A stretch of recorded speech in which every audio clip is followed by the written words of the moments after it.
हम लोग शुरुआत वहीं से करेंगे क्योंकि हम चाहेंगे कि ऐसा स्ट्रक्चर बनाएं जिस स्ट्रक्चर से ही आप लोग हर चीज को समझ सके, हर चीज को रिलेट कर सके। क्योंकि देखो यहाँ पर टर्म पढ़ना इंपॉर्टेंट नहीं है कि हम आपको ये बता दें कि ये कोण होता है, ये न्यून कोण होता है, ये अधिक कोण होता है, ये समांतर रेखा होती है, ये लंबवत रेखा होती है। हम एक टर्म बताना इंपॉर्टेंट नहीं है, एक दूसरे के साथ रिलेट करना बड़ा इंपॉर्टेंट है। तो आप सीक्वेंस को, पैटर्न को एक एक करके क्लासिफाइड फॉर्म में समझते जाए। तो पहला आपके पास स्क्रीन पे एक शब्द लिखा होगा, दैट इज कॉल्ड ज्योमेट्री। ज्यामिति कहते हैं इसके बारे में। एक लाइन मैंने लिखा, it's a branch of mathematics. गणित की यह शाखा है, गणित की शाखा है जिसका कंसर्न किया जाता है with the shape of individual objects and the properties of surrounding space. अब यहां पर आपको लगी है इंग्लिश थोड़ा सा इसके डिफिनेशंस में, बट मैं आपको एक्सप्लेन करके बताऊं कि मैं जब ज्योमेट्री की बात करूंगा तो मैं इसको कहूंगा it's called geo plus metron. Geo plus metron, basic definition की बात करिए, ज्यादा जो लिखी पढ़ी डिफिनेशन होती है वो समझ में नहीं आती है। जियो का जो बेसिक अर्थ होता है वो होती है अर्थ। अर्थ मतलब आप जानते हैं पृथ्वी। मिट्रियान का अर्थ जो होता है, मिट्रियान का जो अर्थ होता है वो होता है मीजरमेंट। मीजरमेंट, मीजरमेंट मीन्स क्या होता है बताइए? मापन। अर्थात इनका जो भी कहना है वो भी सही है कि जो भी न्यूमेरिकल एक्टिविटी होती है वो मैथमेटिक्स के थ्रू ही परफॉर्म्ड होती है। तो यह भी एक मैथमेटिक्स की ब्रांच है जिसका यूज किया जाता है किसी भी एक इंडिविजुअल ऑब्जेक्ट्स। अब ऑब्जेक्ट्स का मतलब जैसे हम खुद ऑब्जेक्ट्स है, मेरे हाथ में पेन है वो भी ऑब्जेक्ट्स है। हम कोई चीज को रख दे कहीं पर, कोई चीज का उपयोग कर ले, वो एवरीथिंग द ऑब्जेक्ट। इसके साथ साथ एक लाइन इसने लिखा है, the properties of the surrounding space. हमारे आसपास की जितनी भी, हमारे परिवेश में, हमारे आसपास के इन्वायरमेंट में जितना कुछ भी अवेलेबल है, वो चाहे फिगर के फॉर्म में हो, चाहे वो फिगर मतलब डॉटेड हो, चाहे प्लान्ड हो, चाहे प्लॉटेड फिगर हो, चाहे रखा गया कोई ऑब्जेक्ट है, मतलब एवरीथिंग। जैसे आप सराउंडिंग में अगर सोचोगे तो आपको आसपास घर पे दीवालों पर कुछ पेंटिंग नजर आ रही होगी, कुछ फिगर नजर आ रहा होगा, कुछ सीनरीज नजर आ रही होंगी, या पेन से आप कॉपी पर लिख रहे होंगे, पेन का उपयोग कर रहे होंगे, कॉपी का उपयोग कर रहे होंगे। दो ही चीजों को समझिए, सब कुछ क्लियर हो जाएगा। तो आपने किसी एक फिगर को प्लॉट करना शुरू किया, मतलब जो आप लेटर लिख रहे हैं वो भी एक फिगर ही है, और जिस पे लिख रहे हैं वो एक ऑब्जेक्ट है, जिससे लिख रहे हैं वो एक ऑब्जेक्ट है। तो चाहे वो फिगर हो जो प्लॉटेड है, चाहे वो ऑब्जेक्ट हो जिसका उपयोग आप कर रहे हैं, हर प्रकार की इन वस्तुओं के मैथमेटिकल मीजर, उनकी प्रॉपर्टीज का एक्सप्लेनेशन, उनके बारे में समझाना, यह सब कुछ किसका काम है? ज्योमेट्री का काम है। मतलब इस पृथ्वी, इस धरती पर जितना कुछ भी न्यूमेरिकल एक्टिविटीज हो सकती है, किसी भी ऑब्जेक्ट को लेकर के, किसी फिगर को लेकर के, किसी शेप संरचना को लेकर के, आकृति या बनावट को लेकर के, उनके अंदर जितनी भी प्रॉपर्टीज, जितनी भी लीमा, जितने भी उनके अंदर एक्सिम होंगे, जितना भी कुछ थ्योरम होगा, उस सब कुछ का डिफिनीशन, उन सब का जो कॉन्सेप्ट है वो कौन देता है? ज्योमेट्री देता है। इतना इंपॉर्टेंट है हमारे लिए। अब ज्योमेट्री की उत्पत्ति कैसे हुई? क्योंकि हमारे यहाँ सीबीएसई बोर्ड या सीबीएसई बेस्ड, आप ऐसे कह सकते हैं कि जो केबीएस का पेपर है वो सेंट्रल, आपको पता है केंद्रीय विद्यालय संगठन का पेपर है, और सेंट्रल एक्टिविटी जो सीबीएसई नॉर्म्स के जो टर्म्स होते हैं, एनसीईआरटी नॉर्म्स होते हैं, उनका उपयोग ज्यादा आपको परीक्षा में दिखेगा। तो आपको ये भी समझना है कि इसके कुछ अलग अलग यहाँ पर ब्रांचेस भी रही हैं। अगर हम ज्योमेट्री की बात करेंगे तो आपने देखा होगा ज्योमेट्री अलग अलग रिसोर्सेस में हमको, कभी आपने सुना होगा कि आपको जो है प्लेन ज्योमेट्री मिल रही है, कभी आपने सुना होगा कोऑर्डिनेट ज्योमेट्री मिल रही है, उसमें भी 2D फिगर की बात है, 3D फिगर की बात है। कभी आपको इस तरह के अलग अलग कुछ ब्रांचेस है, जैसे हमको शब्द क्लियर हो कि यह कौन से चीज का पार्ट है। यूक्लिडियन ज्योमेट्री, सबसे पहली जो ज्योमेट्री हमको सबसे पहले इंट्रोड्यूस्ड हुई हमारे सामने, ज्योमेट्री की कोडिंग जो की गई सबसे पहले वो आई यूक्लिडियन से। साइंटिस्ट थे बहुत बड़े मैथमेटिशियन जिनका नाम यूक्लिड था। इन्होंने ही ओरिजिनेट किया लगभग 300 बीसी में, और इन्होंने बताया ज्योमेट्री के बारे में। उन्होंने ही फिगर को एक्सप्लेन करना सिखाया, फिगर की प्रॉपर्टीज को समझाया। तो यूक्लिड को ही कहा गया है फादर ऑफ ज्योमेट्री। इन्होंने इंट्रोड्यूस किया हम लोगों के सामने ज्योमेट्री को। बाकी बहुत लोग आए, अलग अलग डिफिनीशंस दिए, अलग अलग कॉन्सेप्ट दिए, अलग अलग यूजेस बताए, लेकिन इंट्रोडक्शन शुरुआत किसने करी? यूक्लिड ने करी। So he was called the father of the geometry. और भी ज्योमेट्रीज हमारे पास आए, बट हमारा यूज क्या है ये हमारे लिए इंपॉर्टेंट है। आपको एनालिटिक की ज्योमेट्री समझ में आई, प्रोजेक्टिव आई, डिफरेंशियल आई, अलग अलग लोगों ने प्रोड्यूस किया, जैसे कि रेन डिस्कार्टिस ने प्रोड्यूस किया, जिगार्ड ने प्रोड्यूस किया, कर्ल फ्रांसिस फ्रेंड्रिच ने प्रोड्यूस किया। बाद में कुछ और जो एडवांस साइंटिस्ट आए जो 19th लगभग सेंचुरी के आसपास, उन्होंने नॉन यूक्लिडियन ज्योमेट्री भी हमारे सामने प्रेजेंट किया। बट हमें जाने के टर्म्स हैं, उपयोग में आते हैं, बट यूजेस की बात किया जाए और सबसे पहले इंट्रोडक्शन की बात किया जाए तो हम सबसे पहली प्रायोरिटी और सबसे पहली प्रायोरिटी यूक्लिड को देते हैं। यूक्लिड को ही फादर ऑफ ज्योमेट्री बोला जाता है क्योंकि उन्होंने ही इंट्रोडक्शन दिया, उन्होंने इंट्रोड्यूस किया। बाकी सब लोगों ने जब चीजें बन गई तो उसको ऊपर जो है तमाम, जैसे आप देखते हैं कि साइंस में बहुत सारे टर्म्स हैं, वो जब पहले प्रोड्यूस्ड हुआ, पहले बनाया गया, बनाने के बाद उसके ऊपर लोगों ने रिसर्च करना शुरू किया, अलग अलग लोगों ने अलग अलग थ्योरम्स प्रोवाइड करी। वही सेम कॉन्सेप्ट यहां पर भी है, तो सेम चीज है, आप लोग नोट कर लीजिएगा। यहां पर इस तरह से कुछ अलग अलग ब्रांचेस हैं। अब हमारे मन में, दिमाग में हमारे बात आती है कि हमको कैसा उपयोग, मतलब ज्योमेट्री बेसिकली हमें किस प्रकार का यूज हमारे लिए देता है। मैं आपको सबसे पहले और स्टार्टिंग में भी मैंने बताया कि ज्योमेट्री का जो यूज है वो किसी फिगर, मतलब आकृति की बनावट, संरचना, मतलब उसका शेप एंड स्ट्रक्चर, और उसका मेजरमेंट। मतलब कोई भी आकृति होगा तो आकृति की दो चीजें क्या क्या, देखिए ध्यान से, शेप एंड मेजरमेंट, ठीक है। अर्थात उसकी बनावट को लेकर के और उसके मापन को लेकर के, बनावट को लेकर के और उसके मापन को लेकर के हमें एक कॉन्सेप्ट प्रोवाइड करता है, एक थीम देता है। तो हमें सबसे ज्यादा जो फोकस्ड होना होता है वो फिगर के बारे में होना होता है। हम समझें कि हम कितने प्रकार के फिगर यूज कर सकते हैं, उपयोग में ला सकते हैं। मैंने जैसे आपको बताया कि ज्योमेट्री क्या है, ज्योमेट्री का उपयोग बेसिकली जो इसका यूज है, बाकी तो जो थ्योरी है, इतिहास है, वो तो आप लोग जान ही रहे हैं, समझ ही लेंगे, और उसका बहुत टर्म भी नहीं, बस वो शब्द आपको क्लिक ही रहे। कभी कभी उसका जस्ट यूज समझ लिया जाता है, पूछ लिया जाता है, तो इसलिए आपके दिमाग में वो रहे, इसलिए मैंने वो बातें आपको बता दी। बाकी मैंने बताया कि इसका जो मेन पर्पज है वो किसी भी आकृति, फिगर की शेप अर्थात उसकी बनावट, संरचना, और उसके मेजरमेंट अर्थात उसमें जितने भी टर्म्स का उपयोग किया जाता है, जैसे उस फिगर को बनाया जाता है, उनके सभी मेजरमेंट का जो कॉन्सेप्ट है, कंसर्न है, वो ज्योमेट्री के अंडर आता है। तो ज्योमेट्री या अब सबसे मेन हमारा ऑब्जेक्टिव क्या हो गया, to understanding about a figure. तो फिगर को लेकर के अलग अलग प्रकार के नेचर हैं, अलग अलग प्रकार के थॉट्स हैं। फर्स्ट ऑफ ऑल मैं बताता हूं कि दो तरह के फिगर को हम लोग ओरिजिनेट करते हैं, 2D एंड 3D। आपने सुना होगा 2 dimensional figure and 3 dimensional figure. एक ऐसा फिगर जिसको केवल प्लॉट करते हैं, ध्यान से देखिएगा। जैसे हमने किसी भी शब्द को ये बोर्ड पे लिख दिया, इस सरफेस है हमारे सामने एक बोर्ड पर, इस पर मैंने किसी चीज को लिख दिया, बेसिकली ऐसे नाम हमने ऐसे जनरेट कर दिया, या हमारे फर्श पर हमने कुछ डिजाइन कर दी। So this figure which have length and breadth but no any height, इसकी अपनी कोई थिकनेस नहीं होती है, मोटाई या चौड़ाई, मोटाई कह सकते हैं, ऊंचाई नहीं होती है, तो इस फिगर को हम लोग 2D फिगर कहते हैं। अक्सर हम जनरली जो हमारा जो पैटर्न है, जो हमारा पाठ्यक्रम है, उसमें हम 2D फिगर पर ही कंसर्न रह जाते हैं। बट समझने के लिए अगर हम लोग देखें तो हम 3D फिगर, जिसको हम लोग प्लॉट नहीं करते बल्कि रखते हैं कहीं पर, इसको उठा के रखते हैं, इट्स एन ऑब्जेक्ट। यह एक कोई वस्तु होती है जिसको हम उठा के रख देते हैं कहीं पर। जैसे मैंने डिस्कस किया कि it's a pen, it's a paper, it's a copy.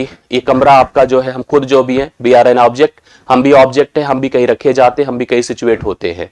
हमारे अंदर, या हम जिन बातों की, जिन ऑब्जेक्ट्स को लेकर डिस्कशन कर रहे हैं, it have length, it have breadth, इसकी अपनी थिकनेस है अर्थात इसकी ऊंचाई है, तब ऐसे फिगर को 3D फिगर कहते हैं। अब इन फिगर के लिए हम दो नेचर और स्पेसिफाई करते हैं। एग्जाम्पल आप समझ सकते हैं 2D फिगर क्या है। जितने भी जनरेट फिगर होते हैं, जैसे आपके चाहे त्रिभुज हो, चतुर्भुज हो, वृत्त हो, समांतर चतुर्भुज हो, अलग अलग प्रकार के जो भी फिगर आप बनाते हैं, पतंग हो, समलम चतुर्भुज हो, सम चतुर्भुज हो, ये सब फिगर आपके क्या होते हैं, 2D फिगर होते हैं। हम जैसे रखने की बात करें, मैंने कहा अभी डिस्कशन हमने जनरल जो हमारे उपयोग में ऑब्जेक्ट्स होते हैं, the everyone is called the 3D figure. हम लोग जिसका उपयोग करते हैं that is called a 3D figure. इसके साथ साथ फिगर के दो नेचर भी होते हैं, चाहे जो फिगर आप लीजिए, चाहे 2D लीजिए, चाहे 3D लीजिए। एक फिगर को हम भैया ओपन कहते हैं और एक को क्लोज कहते हैं। ओपन को हम कहते हैं खुली आकृति, और एक को कहते हैं हम लोग बंद आकृति। ये सब बातें दिमाग में रखने की आवश्यकता है आपको। खुली आकृति और बंद आकृति। खुली आकृति मतलब एक ऐसा फिगर जिसका रीजन डिसाइडेड ना हो, मतलब एरिया इज नॉट स्पेसिफाइड, मतलब उसका जो रीजन है वो डिफाइंड नहीं है। जैसे आप ऐसे कोई बना दीजिए, अब अगर हमसे कोई कहे कि इसमें कलर फिल कर दो, जैसे अगर किसी ने कंप्यूटर पे काम किया होगा, एक फिगर बनाए होंगे, अगर आपने थोड़ा सा ऐसे ओपन कर दिया और यहाँ पे कोई कलर भरना है तो कलर बाहर चला जाता है। इसका एरिया निर्धारित नहीं कर सकते आप लोग, कोई बाउंडेड नहीं होती हैं, सारी जो सेगमेंट्स हैं, जो लाइंस हैं, वो एक दूसरे से जुड़ी नहीं होती हैं, तो उसको हम ओपन फिगर कहते हैं। जैसे हम कोई पॉइंट कर दें, हम किसी एक को एक से मिला दें, इन सब लाइन का उपयोग कर दें, so they are the open figure. But अगर हम लोगों ने एरिया डिसाइड कर दिया, if area is decided, area is specified, जैसे हम लोग क्षेत्रफल को स्पेसिफाई कर दे, मतलब हमने आकृति को प्रॉपरली बंद कर दिया, इस तरह से देखिए बंद कर दिया, ये देखिए क्लोज, सारे बाउंडेड, मतलब जो डायमेंशंस थी उसको बाउंड कर दिया, एरिया को मेंशन कर दिया। अब एरिया कैलकुलेट हो सकता है इस प्रकार की आकृति में, इसको हम लोग बंद आकृति कहते हैं। इस प्रत्येक बंद आकृति को हम पॉलीगन कहते हैं, ये भी नोट करने की जरूरत है आपको। पॉलीगन को हिंदी में हम बहुभुज कहते हैं। कभी कभी आपसे प्रश्न पूछ लिया जाएगा, the name of a close figure, एक आकृति है हमारे पास जो बंद आकृति है, उसका नाम और क्या हो सकता है, तो आप कहेंगे सर उसका नाम क्या होता है, बहुभुज होता है, उसे हम क्लोज फिगर भी कहते हैं। हम किसी भी बहुभुज को बनाने के लिए, अगर हम अभी केवल फिगर को नहीं समझे लेकिन फिर भी जान लें, स्टार्ट जो करते हैं हमारे पास मिनिमम 3 लाइंस रिक्वायर्ड होती हैं, 3 रेखाएं जरूरी होती हैं। तो इसलिए इसकी जो स्टार्टिंग होती है वो ट्रायंगल से होती है। कहां से होती है, ट्रायंगल, मतलब त्रिभुज से पहला पॉलीगन निर्मित होता है। जब हम त्रिभुज बनाते हैं तो फर्स्ट पॉलीगन अर्थात पहला क्लोज फिगर स्टार्ट होता है। आपसे कभी कोई पूछे कि अगर हम रेक्टिलिनियर लेंथ का उपयोग करके पहला पॉलीगन बनाएं तो which one the first polygon, so you can say easily it's a triangle sir. यह त्रिभुज होता है, इसके बाद चतुर्भुज है, पंचभुज है, खटभुज है, सप्तभुज है, अष्टभुज है। अंग्रेजी में अगर नाम दे तो ट्रायंगल है, क्वाड्रिलेटरल है, पेंटागन है, हेक्सागन है, हेप्टागन है, ऑक्टागन है, नोनागन है, डेकागन है, एन साइडेड फिगर है। मैंने इस पर चर्चा करी है और मैं इसको लेकर के एक सेशन और आपको रख करके स्पष्ट कर दूंगा, जो पॉलीगन एकदम अलग से एक्सप्लेन किया जाता है। मेरा यह कहना था, आपको समझ में आया होगा कि आकृति हमारे पास इस टाइप से डिफाइंड होती है। अब सबसे इंपॉर्टेंट इस आकृति को बनाना है कि अगर हमें कोई आकृति चाहे 2D है चाहे 3D है, अगर उसको हम जनरेट करना चाहते हैं, ड्रॉ करना चाहते हैं, अर्थात बनाना चाहते हैं, तो हम किसकी मदद से बना पाएंगे, उसको ध्यान से देखिएगा। हम किसकी आकृति का जो बनाने के लिए हमारे पास जो बेसिक रिक्वायरमेंट्स होती है वो क्या होती हैं। सबसे पहले तो सरफेस हो जिस पर बनाना है। भाई हमारे पास सरफेस ही नहीं तो हम बनाएंगे कहां से। हमारे पास फर्श है, हम इस पर कोई ड्राइंग कर सकते हैं, दीवालों पे कर सकते हैं, पेन से कॉपी पर कर सकते हैं, तो सरफेस है हमारे पास, इस पर हम आकृति बनाने जा रहे हैं। आकृति बनाने के लिए हमें 3 सबसे इंपॉर्टेंट हमारी रिक्वायरमेंट्स होती है। First is called a point, हमें सबसे पहले जरूरत होती है पॉइंट की, एक बिंदु की जरूरत होती है। पहला हमारी रिक्वायरमेंट हो गई अ पॉइंट, जो कुछ ऐसे डॉटेड होता है। आप समझिएगा, अगर ये पॉइंट है तो इसकी ना तो कोई लंबाई है, ना कोई चौड़ाई है, ना कोई ऊंचाई है, no length, no breadth, no height. ध्यान दीजिएगा, ना कोई लंबाई, ना कोई चौड़ाई, ना कोई ऊंचाई। 2 पॉइंट्स मिलाते हैं तो बनता है लाइन, ठीक है।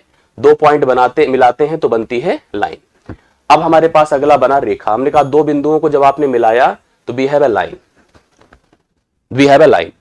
हाँ, ये अलग बात है कि रेखाएं जो होती हैं वो डिजाइन की जा सकती है 2 प्रकार से। एक रेखा होती है कर्व्ड, कर्व्ड मतलब वक्र रेखा, और दूसरी होती है रेक्टिलिनियर मतलब स्ट्रेट लाइन, स्ट्रेट लाइन, अर्थात इसको हिंदी में कहते हैं सरल रेखा, सीधी रेखा, सरल रेखा, जो भी आप नाम दे दीजिए। मतलब आपको सबसे पहले जरूरत होती है बिंदु की। 2 बिंदुओं को मिलाते हैं तो बनती है रेखा। रेखाएं भी 2 प्रकार की होती है, वक्र रेखा जो कि तिरछी जैसे वृत्त बनता है, पैराबोला, हाइपरबोला, एलिप्स आपने पढ़ा होगा, सुना होगा, ना पढ़ा होगा तो उनको जो हम कर्व के फॉर्म से अगर किसी भी लाइन का उपयोग करते हैं, ऐसे घुमा के बनाते हैं, तो that is called the curved line. जब हम सीधी सरल रेखा का उपयोग करते हैं, जब सरफेस पर अपने सीधा सीधा ड्रॉ कर देते हैं जो अनंत तक जाती है, वो आपकी स्ट्रेट लाइन या सीधी सरल रेखा कहलाती। 2 प्रकार की रेखाएं होती हैं, बट बनाने के लिए हमें 2 बिंदुओं का उपयोग करना पड़ेगा। तीसरी बात यहां पर जरूरत होती है एंगल की, ठीक है, जिसको आप कहते हैं कोण। अब हमारे कहने का अर्थ है कि यहां पर जैसे सबसे पहले बिंदु था, एक बिंदु था, पॉइंट था, ये स्पॉट है, धब्बा है, ऐसे कहीं सरफेस पर रख दीजिए ऐसे पेन, तो यह पॉइंट है। 2 पॉइंट्स को मिलाया तो रेखा है। 2 रेखाओं के बीच का जो झुकाव होता है, इंक्लिनेशन, उसको हम एंगल कहते हैं। क्या कहते हैं? कोण कहते हैं। 2 रेखाओं के बीच के झुकाव को कोण कहते हैं, जो उनके बीच का इंक्लिनेशन होता है। Consider this one a line, plotted by 2 points, एक पॉइंट ये था एक पॉइंट ये था, आपने दोनों के बीच ऐसे मिला दिया, वी हैव ए लाइन। हमने कहा एक लाइन और ले लो, ऐसे आपने मिला दिया, इंक्लिनेशन दोनों के बीच का एक सर्टेन झुकाव बनकर आया, this inclination is called angle, उसको आप कहते हैं कोण।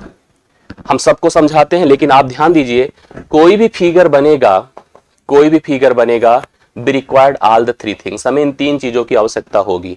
आपसे कभी पूछा जाएगा एग्जाम में कि for to construct a figure what the basic 3 things are required, कौन सी 3 मुख्य जरूरी चीजें हमारे लिए आवश्यक हैं, तो हमें बिंदु की जरूरत है, जो कि एक स्पॉट होता है जिसकी अपनी ना कोई लंबाई ना कोई चौड़ाई ना कोई ऊंचाई होती है। इसके बाद 2 बिंदुओं को मिलाने से एक रेखा बनती है। रेखा 2 प्रकार की होती है, दिमाग में रखिएगा, कर्ड और स्ट्रेट। 2 रेखाओं के बीच के झुकाव को, कोण को, जो झुकाव होता है उसको हम लोग कोण कहते हैं, इंक्लिनेशन कहते हैं, वो झुकाव, और वही हो गया कोण। कंफर्म हो गई बातें? मतलब आपको फिगर बनाना है, 3 चीजों की आवश्यकता है। अब इन तीनों में एक एक को समझते हैं, जहां से क्वेश्चन बन सकता है। थोड़ा सा प्रॉपर्टी समझे रहेंगे तो हम लोग क्वेश्चन को कंफर्म कर लेंगे, कोई दिक्कत की बात नहीं आएगी। First of all discussing about a point. Point क्या है? पॉइंट मैंने आपसे डिस्कस किया कि वैसी ज्यामितीय आकृति जिसकी ना तो लंबाई ना तो चौड़ाई ना ऊंचाई, नो लेंथ, ध्यान से देखिएगा, no length, no breadth, no height, no height. It's a spot, एक पॉइंट होता है, धब्बा, इसको स्पॉट कह सकते हैं, जो किसी प्लेन सरफेस पर रखा जाता है। इट्स आल्सो अ फिगर, याद रखिएगा, यह भी क्या होता है? एक फिगर होता है, यह भी एक आकृति होती है। इसमें भी कोई दिक्कत की बात नहीं, यह भी एक आकृति होती है जिसकी ना लंबाई है ना चौड़ाई है ना तो ऊंचाई है। ये हो गया हमारे पास एक पॉइंट। अब पॉइंट को लेकर के कुछ बेसिक कंसर्न हम लोग को डिस्कस करने, वो भी ध्यान से देखिएगा और आप लोग अपनी जरूरत के हिसाब से बताइए। सबसे पहले पॉइंट आपने देखा, मेंशन किया मैंने, एक बिंदु से, अगर मान लीजिए मेरे पास एक पॉइंट है, हमसे कहा गया अनगिनत रेखाएं, सरल रेखाएं गुजर सकती हैं। Infinite numbers of straight line can be passes from a point. आप ध्यान से देखिएगा, infinite number of lines can be passes through a line, through a point, मतलब एक बिंदु से होकर के अनगिनत रेखाएं आप गुजार सकते हैं। एक बिंदु से कभी पूछा जाता है कि how many lines can be passes through a point, तो आप बता सकते हैं कि एक बिंदु से आप अनगिनत रेखाएं गुजार सकते हैं, जैसा कि मैंने आपको बता दिया, पहला पॉइंट हो गया। दूसरा देखिए, एक सरल रेखा पर, अब मान लो अगर हमने एक रेखा बना ही दिया है, एक रेखा है, तो उस रेखा पर अनगिनत बिंदु हो सकते हैं, मतलब किसी एक रेखा पर अनगिनत बिंदु हो सकते हैं। इनफाइनाइट नंबर ऑफ, ध्यान से देखिए, infinite number of point exist on a line, ठीक है। एक रेखा पर अनगिनत बिंदु, मतलब 2 बिंदुओं को मिलाने से रेखा भले बनती है, बट उस रेखा पर याद रखिएगा आप अनगिनत बिंदु ड्रॉ कर सकते हैं, मतलब वह रेखा अनगिनत बिंदुओं से होकर गुजरती है। जैसे कोई पूछ ले भैया अगर एक रेखा है जो कि 2 बिंदुओं से मिलकर बनी है, और कितने बिंदु इस पर स्थित हो सकते हैं, तो आप कह दीजिएगा sir there may be the infinite number of points can be plotted on a line, मतलब उस रेखा पर गुजार सकते हैं, रख सकते हैं infinite number of a point. अगला देखिएगा, 2 बिंदुओं से होकर केवल एक सरल रेखा, भी सबसे इंपॉर्टेंट लाइन है यहां पर। अगर हमारे पास 2 बिंदु हैं, 2 बिंदुओं से मैंने कहा कि अगर हम सरल रेखाओं के गुजारने की बात करें कि कितनी, जैसे एक प्रश्न बहुत पूछा जाता है, हाउ मेनी स्ट्रेट लाइन या हाउ मेनी लाइन, देखिए 2 शब्द आता है, 2 बिंदु हैं, मुझसे पूछा कि रेखाएं गुजारो, कितनी रेखाएं जा सकती हैं, तो मैंने कहा सर पहले तो ये जा सकती है, फिर कहा किसी ने सर ये भी तो जा सकती है, ये भी जा सकती है, ये भी जा सकती है, ये भी जा सकती है। बट अगर सरल रेखा की बात किया जाए तो सरल रेखा तो केवल एक होती है, देखिए लिखा है साफ साफ, 2 बिंदुओं से केवल एक सरल रेखा गुजर सकती है। बट अगर रेखाओं, सरल रेखा मतलब स्ट्रेट लाइन, बट अगर रेखाओं की बात किया जाए तो रेखाएं तो अनगिनत गुजर सकती हैं। लेकिन याद रखिएगा अगर आपसे पूछेगा एग्जाम में कि 2 बिंदुओं से होकर कितनी सरल रेखाएं गुजर सकती हैं, तो आप क्या बताओगे sir? Only one straight line between 2 points, मतलब अगर 2 बिंदु दिए गए हैं तो 2 बिंदुओं से होकर के केवल और केवल एक सरल रेखा गुजार सकते हैं। हाँ, रेखाएं अनंत हो सकती हैं, रेखाएं तो आप मन मर्जी जितनी इच्छा उतनी ही बना सकते हैं, बट अगर सरल रेखा की बात करोगे तो सरल रेखा केवल एक गुजर सकती है। इतनी बातें कंफर्म हो गई। अगला देखिएगा, दो बिंदुओं से, अब देखो वही चीज को यहां पर एक्सप्लेन कर दिया है कि अगर दो बिंदु थे, रेखाओं की बात करें तो रेखाएं तो अनंत हो सकती हैं, रेखाएं तो क्या होती हैं, अनंत होती हैं, बट सरल रेखा एक होती है। तो इसलिए ध्यान दीजिएगा, अगर लाइन की केवल बात करेगा, लाइन में स्पेसिफाइड नहीं है कि वक्र रेखा है कि स्ट्रेट लाइन है, तो आप कहोगे सर लाइन तो इनफाइनाइट हो सकती है, बट अगर सरल रेखा की बात होगी, ए फैक्ट इस डिफरेंस को एकदम क्लियर करिएगा माइंड में, अगर रेखा की बात होगी तो इनफाइनाइट होगा, और सरल रेखा की बात होगी तो क्या होगा बताइए, केवल और केवल एक रेखा होगी। अगला देखिएगा, यदि दो सरल रेखाओं के शीर्ष बिंदु उभयनिष्ठ हैं, मतलब देखिए ध्यान से, ये हमारे पास एक रेखा है और एक रेखा और है, दोनों के, भाई रेखा को बनाने के लिए हमें किसकी जरूरत होती है, वर्टिसेस की, पॉइंट की, पॉइंट से ही तो रेखाएं बनती हैं, ये रेखा थी एक रेखा थी, इन दोनों रेखाओं, अगर इसका नाम यल है इसका नाम यम है, तो दोनों का जो वर्टेक्स है, वर्टेक्स का मतलब होता है शीर्ष बिंदु, अगर उभयनिष्ठ है, उभयनिष्ठ मतलब देखिए आपने कॉमन देखा है, तो इन रेखाओं को एडजेसेंट लाइन कहते हैं, अर्थात संगत रेखा कहते हैं। जब भी कभी किन्हीं दो रेखाओं के उभयनिष्ठ, मतलब वो जो उनका शीर्ष बिंदु है, मतलब उसका हम एक तरह से वर्टेक्स कह सकते हैं, शीर्ष बिंदु को हम वर्टेक्स कहेंगे, अगर वो उभयनिष्ठ अर्थात कॉमन है, तो इन दोनों रेखाओं को हम एडजेसेंट रेखा अर्थात संगत रेखा कहते हैं। एक बिंदु अगर दो रेखाओं को बनाने के लिए कॉमन है, तो रेखाएं वो दोनों आपकी क्या हो जाती हैं, एडजेसेंट लाइन अर्थात संगत रेखा हो जाती हैं। ये आपको समझ में आया होगा, कंफर्म होता जाए तो मुझे कंफर्म करते जाइएगा, क्लियर हो रहा होगा तो जरूर मुझे बताते चलिएगा, जिससे हम उसी हिसाब से आगे बढ़ते जाए। अगला पॉइंट देखिएगा, एक है कोलिनियर पॉइंट्स। कोलिनियर पॉइंट्स को ध्यान से देखिए, कई सारे बिंदु अगर एक ही सरल रेखा पर स्थित हों, जैसे देखिए एक रेखा बनी है, उस पर कई सारे बिंदु आपके स्थित हैं, तो इन सारे बिंदुओं को हम लोग यहां पर कोलिनियर पॉइंट्स कहते हैं। कोलिनियर पॉइंट्स कहते हैं अर्थात संरेख बिंदु कहते हैं। हालांकि संरेख बिंदु के पहचान का प्रश्न बनता है टीजीटी में, लेकिन उसके लिए कोऑर्डिनेट ज्योमेट्री पढ़नी होती है। तो यहां पर याद रखिएगा, अगर एक ही रेखा पर कई सारे बिंदु बनेंगे तो उन सभी बिंदुओं को हम संरेख अर्थात कोलिनियर पॉइंट्स कहते हैं, अर्थात संरेखीय बिंदु कहते हैं। अब उल्टा इसका हो जाएगा, अगर वो एक रेखा पर स्थित नहीं है, ऐसे ऐसे हैं, तो सब के सब नॉन कोलिनियर पॉइंट्स है, अर्थात असंरेख बिंदु हैं, मतलब अलग अलग जगहों पर स्थित हैं, उनको बनाने पर सीधी सरल रेखा नहीं बनती है। ये देखिए ऐसे बन रही है, दो रेखाएं बन जा रही, तो they are the non collinear points, अर्थात तो असंरेखी बिंदु हैं, they are the non collinear points. आगे बढ़ता हूं, रेखाखंड। अब देखो एक प्रॉब्लम जैसे सबको लेकर के आती है कि what about the line segment, what about the line segment, क्या होता है लाइन सेगमेंट। ध्यान से देखिएगा, जैसे हमारे पास मान लीजिए मैंने कहा कि दो बिंदुओं से हमने एक रेखा बनाई है, आपको यहीं से समझ में आ जाएगा, हमने इस पर कोई एक पॉइंट x ले लिया, कोई पॉइंट y ले लिया, this is the part of a main line. अभी जो x y है इट्स आल्सो अ लाइन, यह एक रेखा है जो कि दो बिंदुओं से बनी किसी रेखा का एक पार्ट है, सो it's called a line segment. इसको आप एक रेखा खंड कह सकते हैं। भाई दो बिंदु थे जो एक्सट्रीम पर अवेलेबल थे, उनके हिसाब से, हाँ उनके हिसाब से अगर हमने नोटिस किया कि वहां पर उनके बीच स्थित किन्हीं दो बिंदुओं को मिला करके आपने एक रेखा का निर्माण किया, सो it's called a line segment. इसको आप लोग क्या कह सकते हैं, लाइन सेगमेंट कह सकते हैं। ठीक है, this the part of the main line, origin line, बिल्कुल सही बात है, आप कह सकते हो संगत, एडजेसेंट, वही चीज आप उसको एक्सप्लेन कर सकते हो। ठीक है, तो आप यहां पर ध्यान से देखिएगा, दो बिंदु थे, दोनों बिंदुओं को एक्सट्रीम पॉइंट पर हमारे पास मिलाने से एक रेखा बनी थी। The part of a line is called a line segment. हमने यहां पर उनसे दो बिंदु, और हमने आपको बताया था कि अनगिनत बिंदु होते हैं, किन्हीं दो बिंदु को मिलाकर एक लाइन बना लीजिए, सो it's called a line segment. इसको हम लोग रेखाखंड कहेंगे। एक होता है जस्ट अ पॉइंट की रे, रेखाखंड के किसी एक बिंदु से रेखाखंड की एक ही दिशा में बढ़ाया जाए। अब जैसे कभी कभी होता है कि एक लाइन जो डायरेक्टेड होती है, एक लाइन जो डायरेक्टेड होती, देखिए इसमें पढ़िए आप लोग, रेखाखंड के किसी एक बिंदु से रेखाखंड को एक ही दिशा में अगर बढ़ाया जाए तो प्राप्त वक्र को किरण कहते हैं। जो हमारे पास रेखा बनती है that is called a rays, उसको हम किरण कहते हैं। किरण एक शब्द आपके सामने बनकर आता है, कुछ इस प्रकार से इसको डिनोट कर देते हैं। एक रो, इसको हम कह सकते हैं कि एक हम डायरेक्शन प्रोवाइड कर देते हैं, so it's called a rays, उसको हम लोग किरण कह सकते हैं। यस यस, पूरे को भी कह सकते हैं जब वह कहीं किसी का भाग होगा, आप कह सकते हैं, बिल्कुल कह सकते हैं, क्योंकि वो भी कहीं ना कहीं स्पेस का, भाई क्योंकि अगर हमने एंड स्ट्रीम नहीं क्लियर करी, so it's also called a line segment. इसलिए कंफ्यूजन लोग के मन में होता है कि वह रेखाखंड है तो रेखा मेन क्या है, इस तरह का कंफ्यूजन होता है, उसको आप अपने हिसाब से दिखा सकते हैं। यस यस, ठीक है, आप समझ रहे मेरी बातों को? आगे बढ़ता हूं मैं।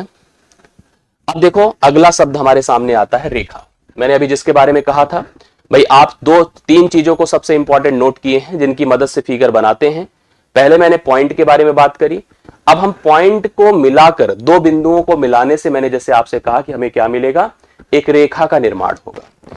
दो बिंदुओं को देखिए, रेखाखंड दोनों ओर के बिंदुओं को बढ़ाने से प्राप्त आकृति को रेखा कहते हैं।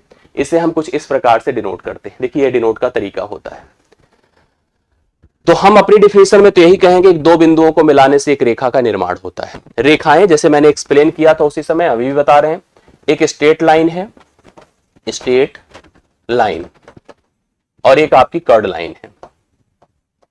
हिंदी में कहेंगे सीधी सरल रेखा, इसको हम लोग कहते हैं, और इसको आप लोग कहते हैं वक्र रेखा। जैसे आपने चर्चा किया कि जब कभी हम लोग एक सर्कल बनाते हैं इस टाइप से फिगर का उपयोग करके, हम कभी पैराबोला, हाइपरबोला, इस टाइप की फिगर का निर्माण करते हैं, तो वक्र रेखा होती जो सीधी सरल रेखा नहीं होती है। जबकि अगर हम लोग यहाँ पर बात करते हैं स्ट्रेट लाइन की, तो दो बिंदुओं को मिलाने से जो सीधी सरल रेखा बनती है, जो अनगिनत तक मूव कर सकती है, इनफाइनाइट पॉइंट्स तक बढ़ाई जा सकती है, तो उसको हम लोग स्ट्रेट लाइन अर्थात हम सीधी सरल रेखा उसका नाम दे सकते हैं। सो यह स्ट्रेट लाइन है, दैट इज कॉल्ड इसको एक्सप्लेन हिंदी में ऐसे हम लोग सीधी सरल रेखा से करते हैं, दो बिंदुओं को मिलाने से जनरेट होती है। अब देखिए रेखाखंड के बारे में मैंने आपको बताया। अब लाइन सेगमेंट्स अर्थात रेखाओं से लेकर के कुछ जनरेट करने वाली बातें मैं आपको बता दूं, या इनको लेकर के कुछ इंपॉर्टेंट जो जनरेट बिंदु होते हैं उनको समझिएगा। अब जैसे यहां पर ऐसे समझने की कोशिश करिएगा इसको, जैसे इन्होंने बताया कि what about the intersecting line. देखिए रेखाओं के भी अलग अलग यहाँ पर नेचर में जनरेट, मतलब उनके थ्रू कई सारे नेचर्स होते हैं, कई उनके अलग अलग प्रकार की प्रकृतियां होती हैं। सबसे पहले जैसे हम ये बात करें कि अगर एक बिंदु से कई सारी रेखाएं पास होती हैं, एक बिंदु से कई सारी रेखाएं पास होती हैं, तो उन सभी रेखाओं को हम लोग क्या कहते हैं, इंटरसेक्टिंग लाइन कहते हैं। इंटरसेक्टिंग लाइन अर्थात हम उनको प्रतिच्छेदी रेखा कहते हैं। दो रेखाएं, दो से ज्यादा रेखाएं किसी बिंदु से होकर गुजरती हैं तो सबकी सब इंटरसेक्टिंग लाइन कहती हैं। यहां पर उनको हम प्रतिच्छेदी रेखा कह सकते हैं। क्लियर हो गई बातें? अच्छा हम कर देते हैं, अभी वो शब्द आ रहे हैं कि एकदम टेंशन मत लीजिए, मैं बता रहा हूं। सरल रेखा के किसी बिंदु को मिलाने वाली अन्य रेखा रेखीय युग्म बनाती है। जैसे आप यहां पर ध्यान से देखिएगा कुछ बातें, जैसे अगर मान लो हमने एक रेखा जनरेट करी, अब यहां पर किसी एक बिंदु की बात करें तो यहां से जैसे इसने बताया सरल रेखा के किसी बिंदु को मिलाने वाली, अब यहां पर एक बिंदु है जिसको मिलाने वाली कोई एक अन्य रेखा हो। जैसे आपने एक सरल रेखा बनाई, इसका अपना एक पॉइंट है, यहां पर एक कोई अन्य रेखा आई जिसने एक जा करके इस पर एक, मतलब एक से ध्यान से देखिएगा, हमारे पास पहले तो एक सरल रेखा है, उसका अपना एक मतलब एग्जैक्ट पॉइंट है, उस पॉइंट को मिलाने वाली कोई अन्य एक रेखा थी, वो आकर के रेखीय युग्म बनाती है जिसको हम कहते हैं linear pair. Linear pair, linear pair अगर मान लो यहां पर ए है दूसरा बी है, तो हमेशा ए प्लस बी 180 डिग्री के बराबर होता है। ये देखिए लिखा भी होगा, किसी बिंदु पर बना कोण, जो हमारे पास रेखा पर बना बिंदु होता है उस पर बना कोण किसके बराबर होता है, 360 डिग्री। ये बिंदु का दिया है यहां पर, बिंदु मतलब उसके लिए अगर हम लोग यहां पर इसकी बात करें पॉइंट की, तो पॉइंट पर बना कोण हमेशा 360 होता है। जबकि अगर रेखीय युग्म की बात करें तो रेखीय युग्म पर दोनों कोणों का जोड़ हमेशा 180 अंश होता है। ठीक है, बिंदु हमेशा 360 जो कि कंप्लीट एंगल को जनरेट करता है। जबकि अगर हम लोग रेखा की बात करें तो रेखा पर कहीं एक बिंदु है तो दोनों मिलकर के एक लीनियर पेयर बनाते हैं, और लीनियर पेयर का जोड़ हमेशा 180 अंश के बराबर होता है। चाहे जैसे उनको डॉट किया जाए, बनाया जाए, वो हमेशा 180 अंश बनाते हैं। अब आगे देखिएगा, दो रेखाएं जब एक दूसरे को प्रतिच्छेद करती हैं, जैसे दो रेखाएं एक दूसरे को प्रतिच्छेद करती हैं, तो दोनों वर्टिकली अपोजिट एंगल बनाते हैं। वर्टिकली अपोजिट, इसको हिंदी में हम लोग शीर्षाभिमुख कोण कहते हैं। शीर्षाभिमुख कोण कहते हैं। अब शीर्षाभिमुख कोण मतलब जैसे अगर मान लो यहां पर यह अल्फा है तो यह भी अल्फा ही होगा, यह अगर बीटा है तो यह भी बीटा होगा, मतलब शीर्षाभिमुख कोण हमेशा आपके बराबर होते हैं। दो रेखाएं जब भी एक दूसरे को प्रतिच्छेद करेंगी तो शीर्षाभिमुख कोण बनेगा, और शीर्षाभिमुख कोण सदैव बराबर होते हैं। जैसे आपने नोटिस किया, यह कोण इसके शीर्षाभिमुख होगा, यह कोण इसके शीर्षाभिमुख होगा। उनको अंग्रेजी में वर्टिकली अपोजिट, हिंदी में शीर्षाभिमुख कहते हैं, हमेशा बराबर होते हैं। अगला देखिएगा, दो रेखाएं ऐसी जिनके किन्हीं भी दो बिंदुओं के बीच की दूरी यदि सदैव समान है, तो उन रेखाओं को हम लोग पैरेलल लाइन कहते हैं। उन रेखाओं को, जैसे मान लो एक रेखा आपके पास AB है, दूसरी रेखा आपकी CD है, इन रेखाओं के किसी एक बिंदु से दूसरे बिंदु की दूरी अगर बराबर है तो 100% मान के चलिएगा ये रेखाएं आपकी पैरेलल होंगी। और डिनोट कैसे किया जाएगा? AB समांतर CD। अच्छा, एक डाउट यहां पर होता है, हम जैसे कभी भी समांतर रेखा को जब डिफाइन कहते हैं तो कहते हैं दो रेखाएं किसी भी दिशा में अगर मूव कर रही हैं तो उनके बीच की दूरी सदैव बराबर रहे। तो एक हो गया डिफिनीशन इसकी। दूसरा कहा जाता है दो रेखाएं जब एक दूसरे को कभी ना मिले, अनंत पर जाकर मिले, तो उनको हम लोग कहते हैं समांतर रेखा। मतलब दोनों समांतर को डिफाइन कर रहे हैं। जैसे मान लो इस रेखा को हमने इसको एक रेखा बोला, ये ऐसे मूव कर रही है, एक अन्य रेखा भी इधर ही मूव कर रही है, जीवन में कभी एक दूसरे को इंटरसेक्ट ना करे, एक दूसरे को मिले ना, तो इनको हम समांतर रेखा कहते हैं। डिफिनीशन में कंफ्यूजन होता है, किसी किसी किताब में आपको दिखेगा दो रेखाएं जब एक दूसरे को अनंत पर जाकर मिलती हैं तो उन्हें हम समांतर रेखा कहते हैं। दूसरा डेफिनेशन कहता है दो रेखाएं जब कभी भी एक दूसरे को ना मिले तो समांतर रेखा कहते हैं। तीसरी डेफिनेशन कहती है कि जब दो रेखाओं के किन्हीं बिंदुओं के बीच की दूरी सदैव समान रहे, उनके बिंदुओं के बीच की दूरी सदैव समान रहे, तो उसको समांतर रेखा कहते हैं।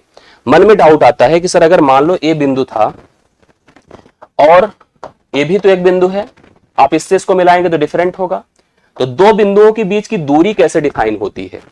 दो बिंदुओं के बीच की दूरी वह रेखा होती है जो एक दूसरे के साथ समकोण बनाए। क्या बनाए भैया? समकोण बनाए। जैसे अगर मान लो ये पंखा है यहां पर ऊपर, हम कह दे पंखे से फर्श की दूरी क्या होगी?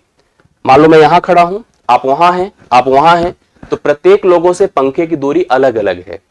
बट अगर कोई कहे पंखे से फर्श की दूरी वह रेखा होगी जो रेखा फर्श पर पंखे से समकोण बनाती हो। तो अगर दो रेखाओं के बीच की दूरी की बात किया जाएगा तो हम उन बिंदुओं को लेंगे जो बिंदु एक दूसरे के साथ क्या बना रहे होंगे? समकोण। तो समकोण बनाने वाली रेखा ही दूरी कहलाती है। तो समांतर रेखाओं को लेकर के मन में भ्रम मत रखिएगा, क्योंकि सबसे इंपॉर्टेंट लाइन यही है।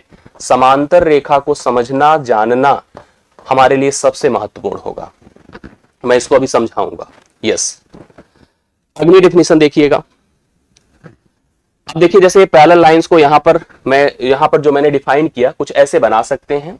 एक रेखा मान लो AB है, दूसरी रेखा मान लीजिए यहां पर CD है, यह रेखा इसके समांतर है। लिखने का तरीका ये है, मैंने अभी लिखकर बताया, AB समांतर है CD के। दूसरा तरीका यह है कि इनके प्रत्येक बिंदुओं के बीच की दूरी क्या रहे? बराबर रहे। जैसे यहां से यहां की दूरी, यहां से यहां की दूरी, यहां से, मतलब इनके बीच की दूरी कभी कम ज्यादा ना हो पाए। जैसे ही किसी रेखा के दो बिंदुओं के बीच की दूरी कम ज्यादा होने लगती है तो जीवन में कभी ना कभी एक दूसरे से जाके वो प्रतिच्छेद करी जाती हैं, तो समांतर नहीं हो सकती हैं। मान लीजिए कोई ऐसे मूव कर रही है, कोई ऐसे मूव कर रही है, तो आपको लगा मिलेगा नहीं, बिल्कुल मिलेगी। ये ऐसे बढ़ते बढ़ते बढ़ते इधर जाएगी, ये भी बढ़ते बढ़ते इधर आएगी, एक जगह पे इंटरसेक्शन उनका संभव हो ही जाएगा। इसलिए दूरी समान रहती है तो उसी को समांतर कहते हैं। और समांतर रेखा को हमको बड़ी ही सीरियसली पढ़ना है, बहुत इंपॉर्टेंट है। प्रतिच्छेदी मैंने बता दिया, इंटरसेक्टिंग लाइंस है। वर्टिकली अपोजिट भी इसी में समझ लीजिए, ये भी आप लोग जान ही रहे हैं। लंब रेखा, दो रेखाएं जब एक दूसरे के साथ समकोण बनाती हैं, मतलब एकदम वर्टिकल ऐसे लाइंड होती हैं कि उनके बीच 90 डिग्री का कोण बनता है, तो ऐसी रेखाओं को एक दूसरे के साथ हम परपेंडिकुलर लाइन अर्थात लंबवत रेखा कह सकते हैं। इस समय इसको डिनोट कैसे किया जाता है? कहा जाएगा AB, जैसे आप ऐसे ध्यान दीजिएगा, एक रेखा A है, एक रेखा इस पर आए, ऐसे समकोण बनाए। मान लीजिए यह रेखा AB है, दूसरी रेखा आपकी मान लीजिए PA है, तो हम कहेंगे जो PA है परपेंडिकुलर है AB के ऊपर। यहां पर आप इसको कह दीजिएगा, ऐसे मत सोचिएगा। C से मान लीजिए O पर आकर मीट कर रही है, तो हम कहेंगे जो CO हमारा है वो परपेंडिकुलर, परपेंडिकुलर का सिंबल होता है उल्टा T, उल्टा T कहीं लिखा हुआ है तो उसी को मान लीजिएगा परपेंडिकुलर है। मतलब CO जो है AB पर समकोण बना रहा है, CO is perpendicular on AB। तो आप बता सकते हैं इट्स परपेंडिकुलर। अगर ऐसे D से जाकर के इस पर मीट कराएं तो यह भी देखिए हर जगह पर समकोण ही बना हुआ है। तो दो रेखाएं जब एक दूसरे के साथ समकोण बनाती हैं तो एक दूसरे की लंबवत रेखा कहलाती हैं। जो समकोण बना रही रेखा वो अपोजिट T के साथ डिनोट की जाती है, लंबवत दिखाती है। संगामी, कंकरेंट लाइंस, मतलब जब एक दूसरे कई सारी रेखाएं जब एक ही बिंदु पर आकर मीट करती हैं, मिलती हैं, तो they are called concurrent line, इन्हें हम संगामी रेखाएं कहते हैं। इनको भी याद रखिएगा, जब कई सारी रेखाएं एक ही बिंदु पर प्रतिच्छेद करती हैं तो सब की सब, क्योंकि उनके पास एक कॉमन वर्टेक्स होता है, कॉमन बिंदु होता है, तो कंकरेंट लाइन कहलाती हैं। उनको हम लोग डिफाइन कर सकते हैं, संगामी रेखा कह सकते हैं। तिर्यक रेखा आप समझिए, कई सारी रेखाओं को प्रतिच्छेद करने वाली एक रेखा को हम तिर्यक रेखा कहते हैं, जो समांतर रेखाओं को भी प्रतिच्छेद करती है, असमांतर को भी करती है। अभी इसको लेकर के थोड़ा सा वेट करिए तो मैं और समझा रहा हूं। अब अगला शब्द आता है, मैं इसको अपने हिसाब से समझाता हूं, आप ध्यान से देखिएगा। मैंने आपसे कहा कि दो रेखाएं जो दो बिंदुओं को मिलाने से बने हुए थे, उनके बीच के झुकाव को हम कोण कहते हैं। मेरी बातों को खूब ध्यान से सुनिएगा, मैं थोड़ा इसको अपने हिसाब समझाऊंगा, ज्यादा अच्छा क्लियर होगा। आप पॉइंट करिएगा एंगल, ठीक है, जिसको आप कहेंगे कोण। मैंने कहा दो रेखाओं के झुकाव को कोण कहते हैं। एक रेखा ये थी, एक रेखा अन्य थी, दोनों के बीच का जो इंक्लिनेशन है उसको हमने कोण कहा। सबसे पहला शब्द यहां पर बनकर आएगा, तो कोण को डिनोट किससे करते हैं? तो डिनोट किससे किया जाता है? देखिए, थीटा से, बीटा से, अल्फा से, गामा से, नीटा से, सीटा से, ए से, बी से, दुनिया से, दारी से। बहुत सारे ऐसे टर्म होते हैं, नंबर होते हैं, अल्फाबेट्स होते हैं, जिनकी मदद से हम किसी कोण को डिनोट करते हैं। अगला शब्द आता है काउंट। कैसे करते हैं भैया? काउंट करते हैं इसको डिग्री में। किसमें? डिग्री में। और किसमें? रेडियन में। और किसमें? ग्रेड में। काउंट कैसे किया जाता है? जैसे हम लेंथ है तो लेंथ हमारे पास, अब डिनोट कैसे करते हैं, काउंट कैसे करते हैं, वैसे ये भी आया कि कोण है तो डिनोट इन सब से करते हैं। काउंट करते हैं डिग्री में, रेडियन में, ग्रेड में। हमारे यहाँ ग्रेड हमारे सिलेबस का पाठ्यक्रम का हिस्सा नहीं। अगर त्रिकोणमिति होता तो जरूर हम ग्रेड के बारे में चर्चा करते हैं, बट आपके दिमाग में होना चाहिए ग्रेड से भी काउंट किया जाता है। हम ज्यादातर अवेयर होते हैं डिग्री और रेडियन के बारे में। जब यहां पर कोण डिग्री में काउंट किया जाएगा तो पहली चीज दिमाग में रखिए, कोण बनता कैसे। ध्यान से देखिएगा, अभी आपको कंफर्म सारी बातें मुझे करनी है। हमने देखा कि यहां पर जैसे कोण को बनाया गया तो कोण को काउंटिंग का पर्पज डिक्लेयर किया गया। मान लीजिए कोण बना कैसे था? एक रेखा थी, मान लो AB, एक अन्य रेखा थी जो कि इसी पर मान लीजिए ऐसे मूव करी थी, यहां से आकर के देखिए ऐसे मूव करी हुई थी, इसको मान लीजिए AC है। अब ये रेखा अभी इस पर ऐसे पड़ी हुई है, धीरे धीरे ब्लू कलर वाली रेखा ऐसे उठना शुरू करेगी, अर्थात इस रेखा के साथ ऐसे झुकाव बनाती जाएगी। झुकाव बका के धीरे धीरे ऐसे हो जाएगी, फिर ऐसे होना शुरू होगी, फिर ऐसे हो जाएगी, फिर ऐसे होना शुरू होगी, फिर ऐसे हो जाएगी, फिर ऐसे होना शुरू होगी। तो इस प्रकार से फिर आकर इसी पर मीट कर जाएगी। तो कोण में जब काउंटिंग होती है डिग्री में, तो कुछ कोण हमारा, जैसे अभी शुरुआत कहां से होता है? 0 डिग्री से। अब 0 से अगर 1 तक पहुंचना है, आपने जैसे देखा होगा 9th 10th में पढ़ा होगा आप लोगों ने कोण का जो है सिस्टम, 1 डिग्री से दूसरे डिग्री तक पहुंचने के लिए कुछ मिनट होते हैं, और उस मिनट का स्ट्रक्चर लास्ट में किताब में पीछे रहता होगा, 6-6 मिनट का गैप होता है, 6, 12, 18, 24 इस प्रकार से बनाया जाता है। तो डिग्री में अगर कोण काउंट करना है तो हम ऐसे डिनोट करते हैं, x degree, y minute, z second. Denote ऐसे किया जाता है। इसमें भी याद रखिएगा 1 डिग्री बराबर 60 मिनट होता है, 1 मिनट बराबर 60 सेकंड होता है। हम कोण को डिग्री, मिनट और सेकंड में डिनोट कर सकते हैं। आप इसको ध्यान में रखिएगा, ये आपको बहुत कैलकुलेशन में नहीं, लेकिन इसको पता होना आपको लिए आवश्यक है।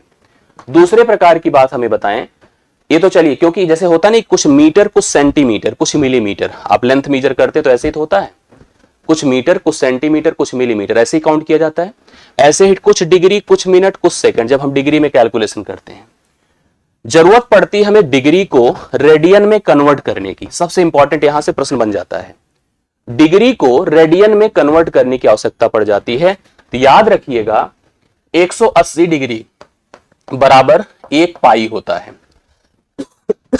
एक पाई के थ्रू रेडियन मेजर किया जाता है, 1 रेडियन पाई के थ्रू मेजर किया जाता है, डिनोट किया जाता है। 180 डिग्री बराबर 1 पाई होता है, तो 1 डिग्री बराबर पाई बटा 180 होगा। यहां से कंफर्म हो गया। आप नोट कर सकते हैं, चाहे तो क्या नोट कर सकते हैं कि डिग्री को, ध्यान से देखिएगा, डिग्री अगर है, मैं इसको लिख दे रहा हूं, आप इसको समझ लीजिएगा, बड़ा इंपॉर्टेंट है। मैं अगले बल्कि पन्ने पे लिख देता हूं। मैं यहां पर चाहता हूं कि आप समझें इस बात को कि हम डिग्री और रेडियन में परस्पर कंपेयर कर रहे हैं। मैंने लिखकर बताया कि 180 डिग्री जो होता है 1 पाई के बराबर होता है, तो 1 डिग्री जो होगा वो 1 पाई बटा 180 होगा। तो अगर कोण आपका डिग्री में दिया है, डिग्री में दिया, आप उसको रेडियन में कन्वर्ट करना चाहते हैं, तो आपको क्या करना पड़ेगा? पहला टर्म बनकर आया, डिग्री में है उसको रेडियन में कन्वर्ट करना है, पाई बटा 180 से गुणा करना होगा। से गुणा करना होगा। उसी प्रकार से अगर रेडियन में है, डिग्री में लगाना है, तो 180 बटा पाई से गुणा करना होगा। अब आप समझो कैसे होता है। जैसे मान लीजिए मुझे एक कोण दिया 45 डिग्री, मुझसे कोई कहे रेडियन में लिखो, मैं कहूंगा 45 गुणे पाई बटा 180, 4 बार जाएगा, so it's pi by 4 radian. बात समझ रहे हैं? और बताइए, मैंने कहा 60 डिग्री, आप बताइए क्या होगा? तो आप लिखोगे 60 गुणे पाई बटा 180, 60 से डिवाइड कर दो, पाई बाई 3 रेडियन हो जाएगा। लिखते जाइए, इस चीज को कंफर्म करते जाइए जिससे किसी को मन में डाउट ना रहे। डिग्री से रेडियन में जाना है तो डिग्री से रेडियन में, क्योंकि 1 डिग्री पाई बटा 180 होता है, तो आप डिग्री से रेडियन बनाओगे तो पाई बटा 180 से गुणा करोगे, जो वैल्यू आ जाएगी वो रेडियन हो गई। अब उल्टा, पहले का और देख लीजिए, मैंने कहा 100 डिग्री है, 100 डिग्री है, आप इसको रेडियन में कन्वर्ट करो, क्या हो जाएगा? 100 गुणे पाई बटा 180, शून्य खत्म, 2 पंचे 10, 2 9 18, 5 बटा 9 पाई, 5 बटा 9 पाई ना। ऐसे और बताइए 135 डिग्री, 135 गुणे पाई बटा 180 ना, कितने से कट रहा है? काट के देखिए, 5 दूना 10, 5 सत्ते 35, मैं सही कर रहा हूं, या 45 से काटिए, सीधा सीधा जा रहा है। 45 3 बार और 45 4 बार, 45 3 बार, 45 4 बार, 3 बटा 4 पाई। अब अगर हमें इन किन्हीं भी रेडियन को डिग्री में लिखना हो, किन्हीं भी रेडियन में, जैसे मेरे में आया था 1 बटा 5 पाई बटा 4 आया था, इसको मुझे डिग्री में लिखना है, मैं लिखूंगा पाई बटा 4 गुणे 180 बटा पाई, पाई पाई से कटा, 4 से काटिए, 45 डिग्री आ गया। अभी मैंने किया था 3 पाई बटा 4, कन्वर्ट करिए, क्या लिखेंगे? 3 पाई बटा 4 गुणे 180 बटा पाई, पाई पाई से गया, 4 से काटिए 45, 45 गुणे 3 135 डिग्री। मेरे में था 5 पाई बटा 9 रेडियन है, डिग्री में लिखिए, क्या हो जाएगा?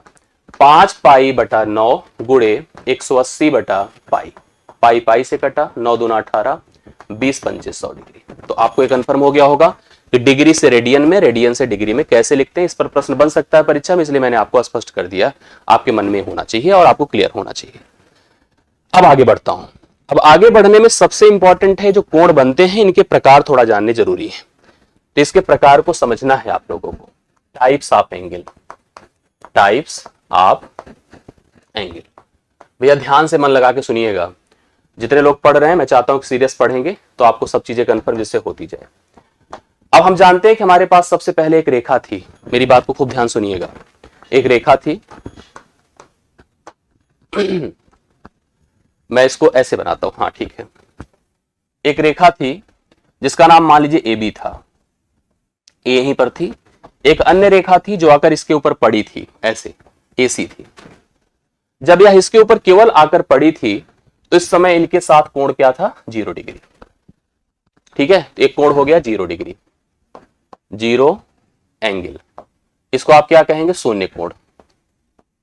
शून्य कोण, शून्य कोण मतलब जब थीटा का मान 0 डिग्री होता है तो उसको शून्य कोण कहते हैं। अब सुनिए, अब यह जो रेखा है आपकी, अब धीरे धीरे जो रेड कलर की रेखा देखिए उठना शुरू हो गई, उठना शुरू हो गई, उठना शुरू हो गई, जब तक यहां पर थीटा आपका क्या था? 0 डिग्री था, पहला कोण था। जब तक यह रेखा सीधा होने से पहले रहेगी, मतलब ये जो रेड कलर वाली रेखा मैं बना रहा हूं ये ऐसे रहेगी, इस सारे के कोण जो कि थीटा 0 से बड़े हैं और 90 से मतलब छोटे हैं, वो सब के सब आपके एक्यूट एंगल कहलाएंगे। एक्यूट एंगल कहलाएंगे। इसको आप क्या कहेंगे? न्यून कोण कहेंगे। न्यून कोण कहेंगे मतलब आप कह सकते हैं कि थीटा का मान 0 से बड़ा हो और 90 डिग्री से मतलब इस सीधी रेखा से छोटा हो।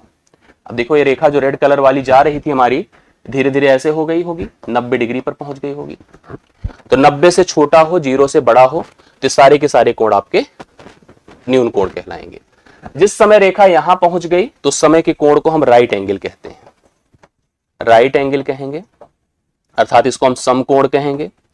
समकोण मतलब भैया थीटा बराबर आपका 90 डिग्री हो गया। समकोण मतलब क्या हो गया? थीटा बराबर 90 डिग्री हो गया। अब यह रेड कलर की रेखा ऐसे मूव करनी शुरू हो गई, इधर भी, इधर भी, इधर भी, और ये सीधा होने से पहले जितना भी एंगल बनेगा वो आपका क्या कहलाएगा बताइए, ऑब्ट्यूस एंगल।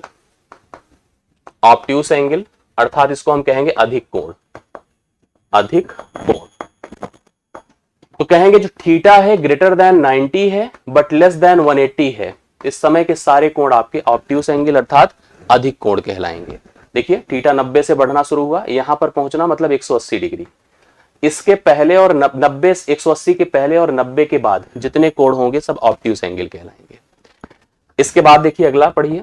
अब यह रेड कलर की लाइन अब इधर मूव करना शुरू होगी और सीधा ऐसे होते होते होते होते यहां तक पहुंचने की कोशिश करेगी। तो जो अगला एंगल, अच्छा इसके पहले देखिए यहीं पर एक और काम हम समझ लें, स्ट्रेट एंगल। स्ट्रेट एंगल इसको रिजु कोण कहते हैं, रिजु कोण। रिजु कोण मतलब जब थीटा का मान 180 डिग्री के बराबर हो जाता है, जैसे 90 डिग्री के बराबर हुआ था, उसी तरह से यहां पर आपका रिजु कोण अर्थात 180 डिग्री बन जाता है। अब छठा नंबर देखिएगा। अब यह कोण हमारा देखिए मैंने कहा ना डाउन होना शुरू हुआ, यहां तक पहुंचने से पहले जितने एंगल बनते हैं उनको हम रिफ्लेक्स एंगल कहते हैं। रिफ्लेक्स एंगल इसको आसन्न कोण, आसन्न कोण अर्थात थीटा का मान 180 से बड़ा होता है, 360 से छोटा होता है, इन सभी कोणों को रिफ्लेक्स एंगल कहते हैं, आसन्न कोण कहते हैं। हाँ, सरल कोण भी कहते हैं रिजु कोण को। अंतिम में अब यहां पर हमारी यह रेखा जो रेड कलर वाली थी आकर इसको फिर यहीं पर पहुंच जाएगी। देखो यहीं जहां से चली थी वहीं पहुंच गई, जिसका मतलब एक रोटेशन पूरा हो गया, एक रोटेशन एक चक्र पूरा हो गया। और जब एक रोटेशन पूरा हो गया तो उसको कहेंगे कंप्लीट एंगल। क्या कहेंगे? Complete angle. कंप्लीट एंगल अर्थात इसको हम कहते हैं संपूर्ण कोण।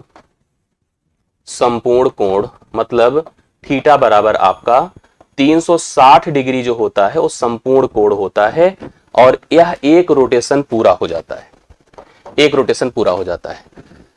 अब इसी तरह से दूसरा रोटेशन, तीसरा रोटेशन, चौथा रोटेशन ऐसे रोटेट करता रहता है जैसा हमारी घड़ी रोटेट करती है।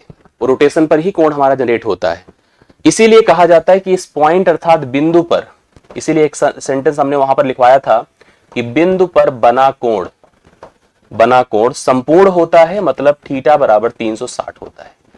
ये आपको समझना है, ठीक है। ये कोणों के प्रकार हो गए, लेकिन इन कोणों की जो संरचना होती है, जो बनती है, उसको ऊपर बहुत डिटेल से समझना होता है हम लोगों को। एक चीज और हम लोग को समझना चाहिए, वो बहुत इंपॉर्टेंट है, आपकी परीक्षा में रिलेट कर सकता है, नेचर ऑफ एंगल। जब हम कोण बनाना शुरू करते, भैया ध्यान से खूब सुनिए, सुनते जाइएगा मेरी बातों को। मेरे पास एक रेखा रही होगी सबसे पहले जिसका नाम ए बी था, ठीक है। एक रेखा रही होगी, ए बी रहा होगा। एक दूसरी रेखा थी जो रेड कलर से, देखो इसी के ऊपर आकर पड़ गई, ए सी। एक तरीका था कि हम कोण को इधर मूव कराएं, रेखा को जो अपनी रेड कलर वाली है ऐसे ऐसे ऐसे मूव कराएं। घड़ी अपनी उठा के देखिए, तो घड़ी में आपकी जो सुई होगी सामने अगर लगी होगी तो कैसे मूव कर रही है? ऐसे ऐसे, मतलब घड़ी हमारी इधर मूव करती है, बट ये रेखा हमारी इधर जा रही है, जिसको कहते हैं एंटी क्लॉकवाइज। एंटी क्लॉकवाइज अर्थात घड़ी की दिशा के विपरीत चलती है। जब घड़ी की दिशा के विपरीत जाती है तो जो कोण हमारा होता है वो पॉजिटिव होता है। बट कभी कभी यही रेखा जो रेड कलर वाली है इधर मूव करना शुरू करती है, यह क्लॉकवाइज होता है, इसको कहते हैं क्लॉकवाइज। क्लॉकवाइज जब भी कभी एंगल जनरेट होगा तो कोण हमारा क्या होगा भाई? नेगेटिव होगा। इसको आपको दिमाग में रखना है कि कोण कब पॉजिटिव बनता है, कब नेगेटिव बनता है।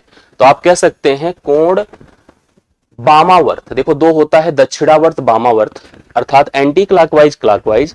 जब भी एंटी क्लॉकवाइज मूवमेंट होगा तो उस समय कोण हमेशा पॉजिटिव बनता है, और जब क्लॉकवाइज मूवमेंट होगा तो उस समय कोण हमेशा कोण हमेशा नेगेटिव बनता है। ये आपके मन में होना चाहिए, ये तैयार होना चाहिए, क्योंकि इस पर भी एक लाइन से प्रश्न पूछा जा सकता है।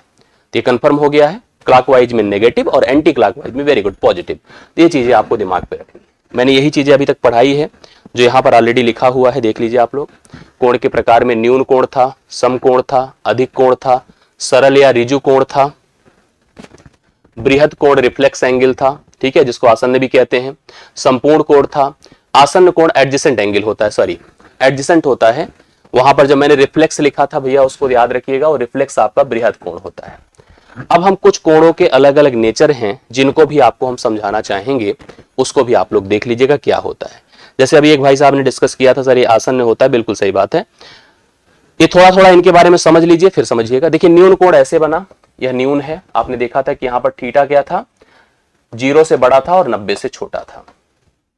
फिर समकोण आपने देखा कि थीटा 90 डिग्री के बराबर था, रेखाएं ऐसी बनती हैं इसलिए मैं यहां पे दिखा दे रहा हूं।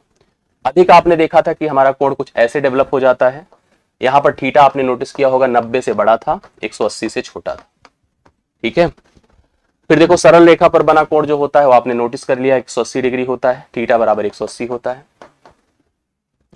बृहद कोण जो रिफ्लेक्स था भाई उसको बृहद याद रखिएगा, तो बृहद कोण आपका जो है, जो हमने कहा था कि थीटा हमारा 180 से बड़ा होता है, 360 से छोटा होता है, तो बृहद कोण होता है। संपूर्ण कोण मैंने कहा था कंप्लीट एंगल 360 होता है, ये 360 होता है, याद रखते जाइएगा इस चीज को।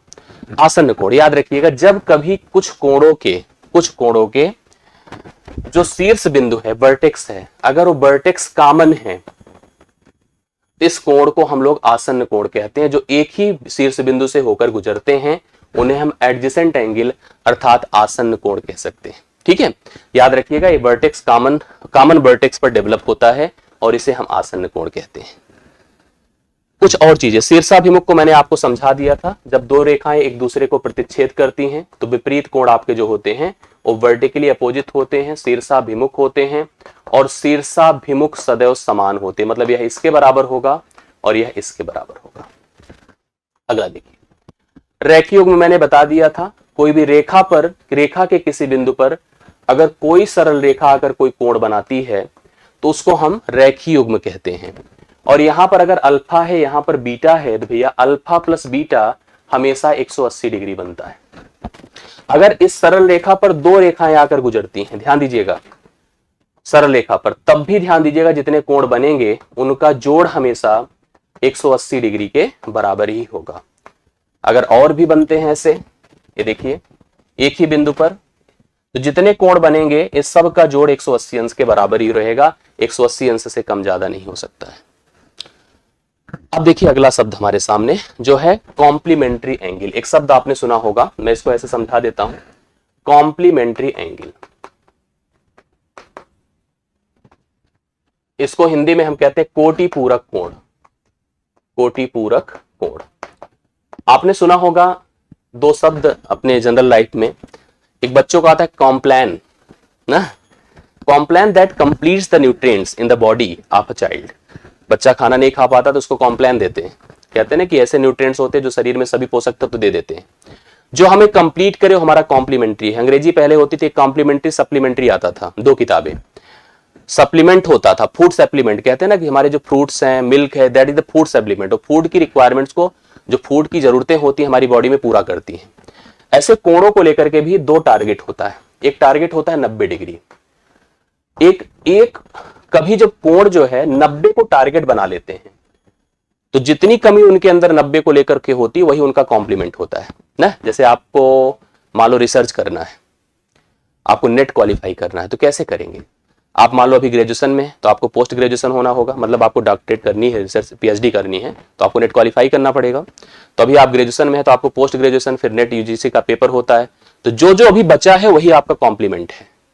आप अपनी जर्नी में जितना कुछ अभी पा लिए हैं उसको छोड़ दीजिए, जो अभी आपके रास्ते में आपको आवश्यकता है वही आपका कॉम्प्लीमेंट है। तो कभी कोई कोण अगर मान लो 30 डिग्री दिया है, उसे 90 पहुंचाना है तो 60 डिग्री उसका कॉम्प्लीमेंट होगा। 40 डिग्री दिया है तो 50 डिग्री उसका कॉम्प्लीमेंट होगा, कॉम्प्लीमेंट्री एंगल होगा। 10 डिग्री दिया है तो 80 डिग्री उसका कॉम्प्लीमेंट होगा। इसी प्रकार से अगर थीटा दिया है तो 90 डिग्री माइनस थीटा उसका कॉम्प्लीमेंट होगा। दो कोण अगर जुड़ करके 90 डिग्री के बराबर होते हैं तो they are the complement to each other, वे एक दूसरे के कोटि पूरक कोण कहलाते हैं। Both are the complement to each other, यह इसका कॉम्प्लीमेंट है, दोनों एक दूसरे के कॉम्प्लीमेंट होते हैं। 1 डिग्री है तो 70 कितना हो जाएगा, 89 डिग्री उसका कॉम्प्लीमेंट होगा। जुड़ करके 90 हो जाए तो कॉम्प्लीमेंट्री होता है। बातें समझ में आ रही होंगी। इसी तरह से दूसरा होता है संपूरक। क्या होता है भैया? संपूरक। अब संपूरक को भी समझ लीजिएगा, जिसको सप्लीमेंट्री कहते हैं। अब सप्लीमेंट्री के लिए उसी तरह से है कि जैसे हमने टारगेट अभी 90 को बनाया था, उसी प्रकार से 180 डिग्री भी हमारा टारगेट होता है।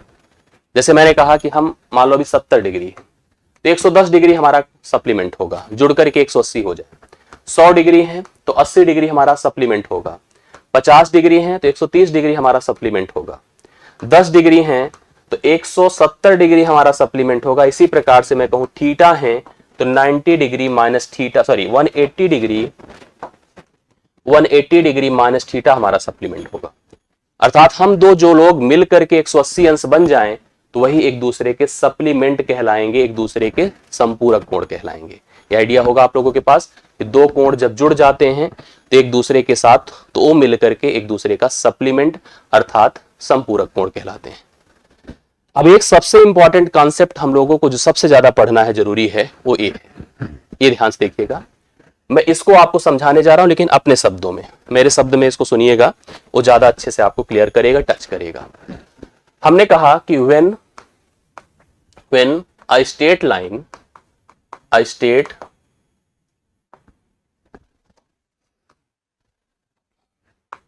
when a straight line intersect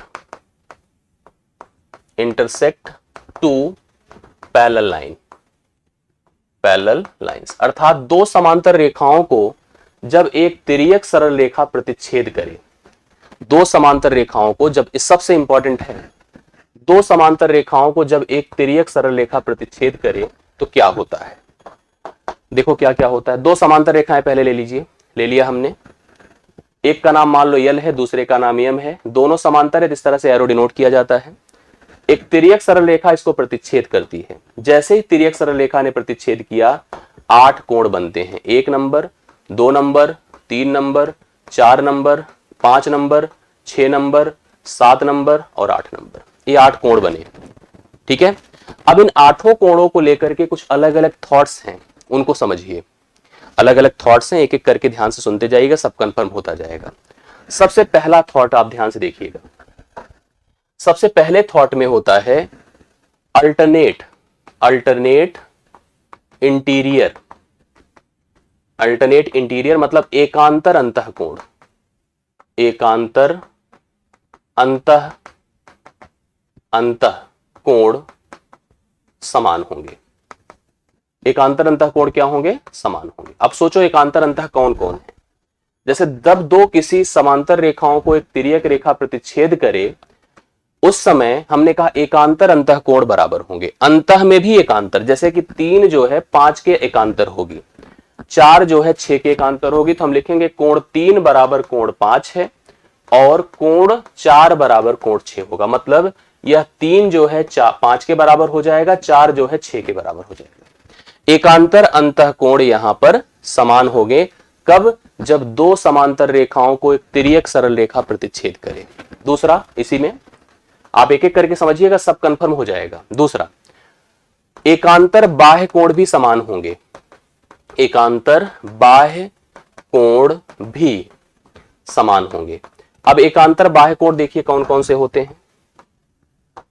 एकांतर बाह्य कोण भी क्या होंगे, समान होंगे। चलिए एकांतर बाह्य कोण बताइए कौन कौन से हो जाएंगे। जैसे 2 जो है ना, 2 जो है 8 के साथ होगा, कोण 2 बराबर कोण 8 हो जाएगा। कोण 1 जो है कोण 7 के साथ हो जाएगा। देखिए एकांतर जैसे अंतः था 3 5 के साथ, 4 6 के साथ, एकांतर बाह्य मतलब 1 के अंतर पर 2 8 के साथ और 1 7 के साथ बराबर हो जाएगा। इसको नोट कर लीजिएगा आप लोग, जो जो मैं कराता जा रहा हूं, बाकी मैं पॉइंट आपको बता दूंगा। एकांतर अंतः भी बराबर होंगे, एकांतर बाह्य भी बराबर होंगे। तीसरा पॉइंट नोट करिएगा, करेस्पॉन्डिंग एंगल। करेस्पॉन्डिंग एंगल मतलब होता है संगत कोण। संगत कोण भी क्या होंगे, समान होंगे। अब संगत किसको कहते हैं बताइए, जो आपके संगत होता है ना, कि जैसे जो हमारे पैरेलल, हमारे रिस्पेक्ट में होता है, हमारे रिगार्ड में होता है। जैसे मान लो कि हम जैसे जिस पोजीशन पर खड़े होते हैं, अगला व्यक्ति भी उसी पोजीशन पे खड़ा हो, तो that is the corresponding with me, वो हमारे साथ है। जैसे आप ऐसे सोचिए, आपको यह रेखा दिख रही यल, यल के ऊपरी भाग में जो कोण है, यम के भी ऊपरी भाग में कोण के संगत होंगे और एक तरफ होंगे। जैसे हम इस रूम में खड़े हैं, हमारे पैरेलल बगल एक रूम है, उसमें जो हमारे समांतर खड़े हैं, समकक्ष खड़े हैं, वो हमारे समांतर हैं। जैसे देखो, एक जो है इस रेखा का ऊपरी भाग है, तो इसका ऊपरी भाग 5 होगा, तो 1 5 के साथ संगत होगा, कोण 1 बराबर कोण 5 हो गया। इसी तरह से निचले हिस्से में जाइए तो कोण 4 कोण 8 के साथ हो जाएगा, कोण 4 बराबर कोण 8 हो गया। 2 जो है कोण 6 के साथ हो जाएगा, कोण 2 बराबर कोण 6 हो जाएगा, और 3 जो है कोण 7 के साथ हो जाएगा, कोण 3 बराबर कोण 7 हो जाएगा। आपने देखा कि करस्पॉन्डिंग एंगल कैसे निकलता है। करस्पॉन्डिंग मतलब जो आपके साथ अलाइंड है। जैसे हम इस रेखा यल की बात करें तो यल के ऊपरी हिस्से में 1 है, उसी के रिस्पेक्ट में यम के ऊपरी हिस्से में 5 है, तो 1 5 के बराबर हो गया। अब नीचे चले आइए, यल के निचले हिस्से में इसके रिस्पेक्ट में 4 है, तो यम के निचले हिस्से में इसके रिस्पेक्ट में 8 है, तो 4 8 के बराबर हो गया। ऐसे इसके ऊपरी हिस्से में 2 था, इसके ऊपरी हिस्से में 6 था, तो 2 6 के बराबर था, 3 7 के बराबर था। करस्पॉन्डिंग एंगल इक्वल हो गया। अगला पॉइंट नोट करिएगा, vertically opposite angle. Vertically opposite angle, vertically opposite angle मतलब शीर्षाभिमुख कोण, तो मैंने पहले भी बताया था समान होते हैं। शीर्षाभिमुख कोण क्या होंगे? समान होंगे। शीर्षाभिमुख कोण कौन कौन से होंगे? देखिए, कोण 1 कोण 3 के साथ होगा, नोट करते जाइए। कोण 1 बराबर कोण 3 होगा, कोण 2 बराबर कोण 4 होगा, कोण 5 बराबर कोण 7 होगा, और कोण 6 बराबर कोण 8 होगा। आप खुद ही देखिए, 1 3 के साथ, 2 4 के साथ, 5 7 के साथ, 6 8 के साथ शीर्षाभिमुख कोण बराबर हो गए। और अगला देखिएगा, 5वां नंबर, को इंटीरियर, बहुत इंपॉर्टेंट है ये। को इंटीरियर अंतःकोण, अंतःकोण संपूरक होंगे, मतलब जुड़ करके 180 बनाएंगे। अंतःकोण 180 डिग्री बन जाते हैं जुड़ करके। अंतः कौन कौन होगा? देखिए, अंतः मतलब एक सेगमेंट में, जैसे अगर इस लाइन के इस पक्ष में चलिए तो अंतः में 3 और 6 है, तो मैं लिखूंगा कोण 3 प्लस कोण 6 बराबर 180 डिग्री। और इस लाइन के इस पक्ष में अंतः में 4 और 5 है, तो कोण 4 प्लस कोण 5 बराबर 180 डिग्री। तो ये बहुत इंपॉर्टेंट है कि अंतः कोण आपके क्या होते हैं? संपूरक होते हैं, मतलब 180 डिग्री उन दोनों कोणों का जोड़ होता है। क्लियर है? पूरक और कोटि पूरक जनरली होता क्या है सौरभ, ध्यान दीजिएगा कि जब भी कभी पूरक शब्द आता है ना, तो कोटि पूरक को ही एक्सप्लेन किया जाता है। हालांकि लिखने के लिए जरूरी होता है कि कोटि पूरक लिखा जाए, लेकिन जब पूरक केवल लिख कर आएगा तो आप कोटि पूरक के हिसाब से प्रश्न हल करिएगा। ये हो गया। लास्ट इसमें देख लीजिएगा, जितने भी लीनियर पेयर हैं, जितने भी लीनियर पेयर हैं, लीनियर पेयर अर्थात रेखीय युग्म, रेखीय युग्म क्या होंगे? संपूरक होंगे। जितने भी रेखीय युग्म होंगे वो सभी आपके संपूरक होंगे। पहले देखिए कौन कौन से रेखीय युग्म हैं। भैया रेखीय युग्म बहुत सारे हैं इसमें। 1 2 के साथ अगर इस पॉइंट को सोचिए तो कोण 1 प्लस कोण 2, कोण 2 प्लस कोण 3, कोण 2 प्लस कोण 3, कोण 3 प्लस कोण, ये भी देखिए 180 है, ये भी 180 है, कोण 3 प्लस कोण 4, ठीक है, और कोण 1 प्लस कोण 4, ये भी 180 है, और ये भी 180 है। इसी क्रम में 5 प्लस 6 ये भी 180 होगा, 6 प्लस 7 180 होगा, 7 प्लस 8 180 होगा, 5 प्लस 8 भी 180 होगा। जैसे ऊपर का भाग मैंने 1 प्लस 2, 2 प्लस 3, 3 प्लस 4, 4 प्लस 1 180 अलग अलग बनाया है, उसी प्रकार से 5 प्लस 6, 6 प्लस 7, 7 प्लस 8 और 5 प्लस 8 भी 180 होगा। ये कुल 6 पॉइंट होते हैं। कब? जब दो रेखाएं समांतर हैं, उनको एक सरल तिर्यक रेखा प्रतिच्छेद करती है। तो इन फैक्ट को जरूर और मोस्ट इंपॉर्टेंट मान करके तैयार कर लीजिएगा। आई होप आपको क्लियर होगा। एक बार कंफर्म बता दें, अगर कुछ समझ में आया हो, समझ में आ रहा है तो मुझे बताइए, और अगर अच्छा लगा हो तो वीडियो को लाइक भी करिएगा, ठीक है। आ रहा हो तो जरूर बताइएगा। फिर हम इसका उपयोग करते हुए अब हम प्रश्नों पर चलेंगे। जितना मैंने बताया है इसको खूब ध्यान से आपको पढ़ने की जरूरत है। आपको यह सीट प्रॉपर वे में मिल जाएगी। इसके आगे का आप लोग लिख लीजिए, क्योंकि यहाँ स्पेस नहीं बन रहा है तो मैं नहीं लिख देता इसको, ठीक। अब आगे देखिए, इन्हीं चीजों को यहाँ पर पॉइंट किया गया था। कौन कौन से कोण बनते हैं? संगत बनता है, एकांतर बनता है, बहिष्कोण बनता है। अंतर मैंने बताया था, एकांतर कोण समान होते हैं। आपने देखिए ऐसे बनाया था, दो रेखाएं थी समांतर। ये देखिए यहाँ पे थोड़ा सा क्लियर हो जाएगा। यह इसके बराबर होगा और यह जो है इसके बराबर होगा। ये देखिए बराबर वाला सिंबल मैंने बना दिया। शीर्षाभिमुख कोण मैंने बता दिया था। ये देखो ऐसे बना था, यह इसके बराबर है तो यह इसके बराबर है। इसी तरह से यह इसके बराबर है तो यह इसके बराबर है। शीर्षाभिमुख हो गया।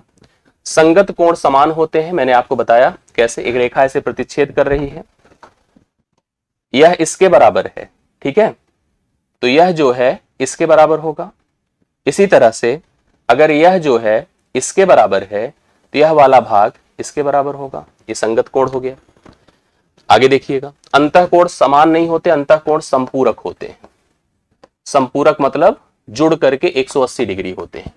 जैसे मैंने आपको बताया, इस तरह से एक रेखा ऐसे प्रतिच्छेद कर रही है, यह कोण और यह कोण, मान लो यह A है या B है, तो A प्लस B 180 होगा। इधर अगर मान लो C है, इधर D है, तो C प्लस D भी 180 होगा। कन्फर्म हो गई बातें?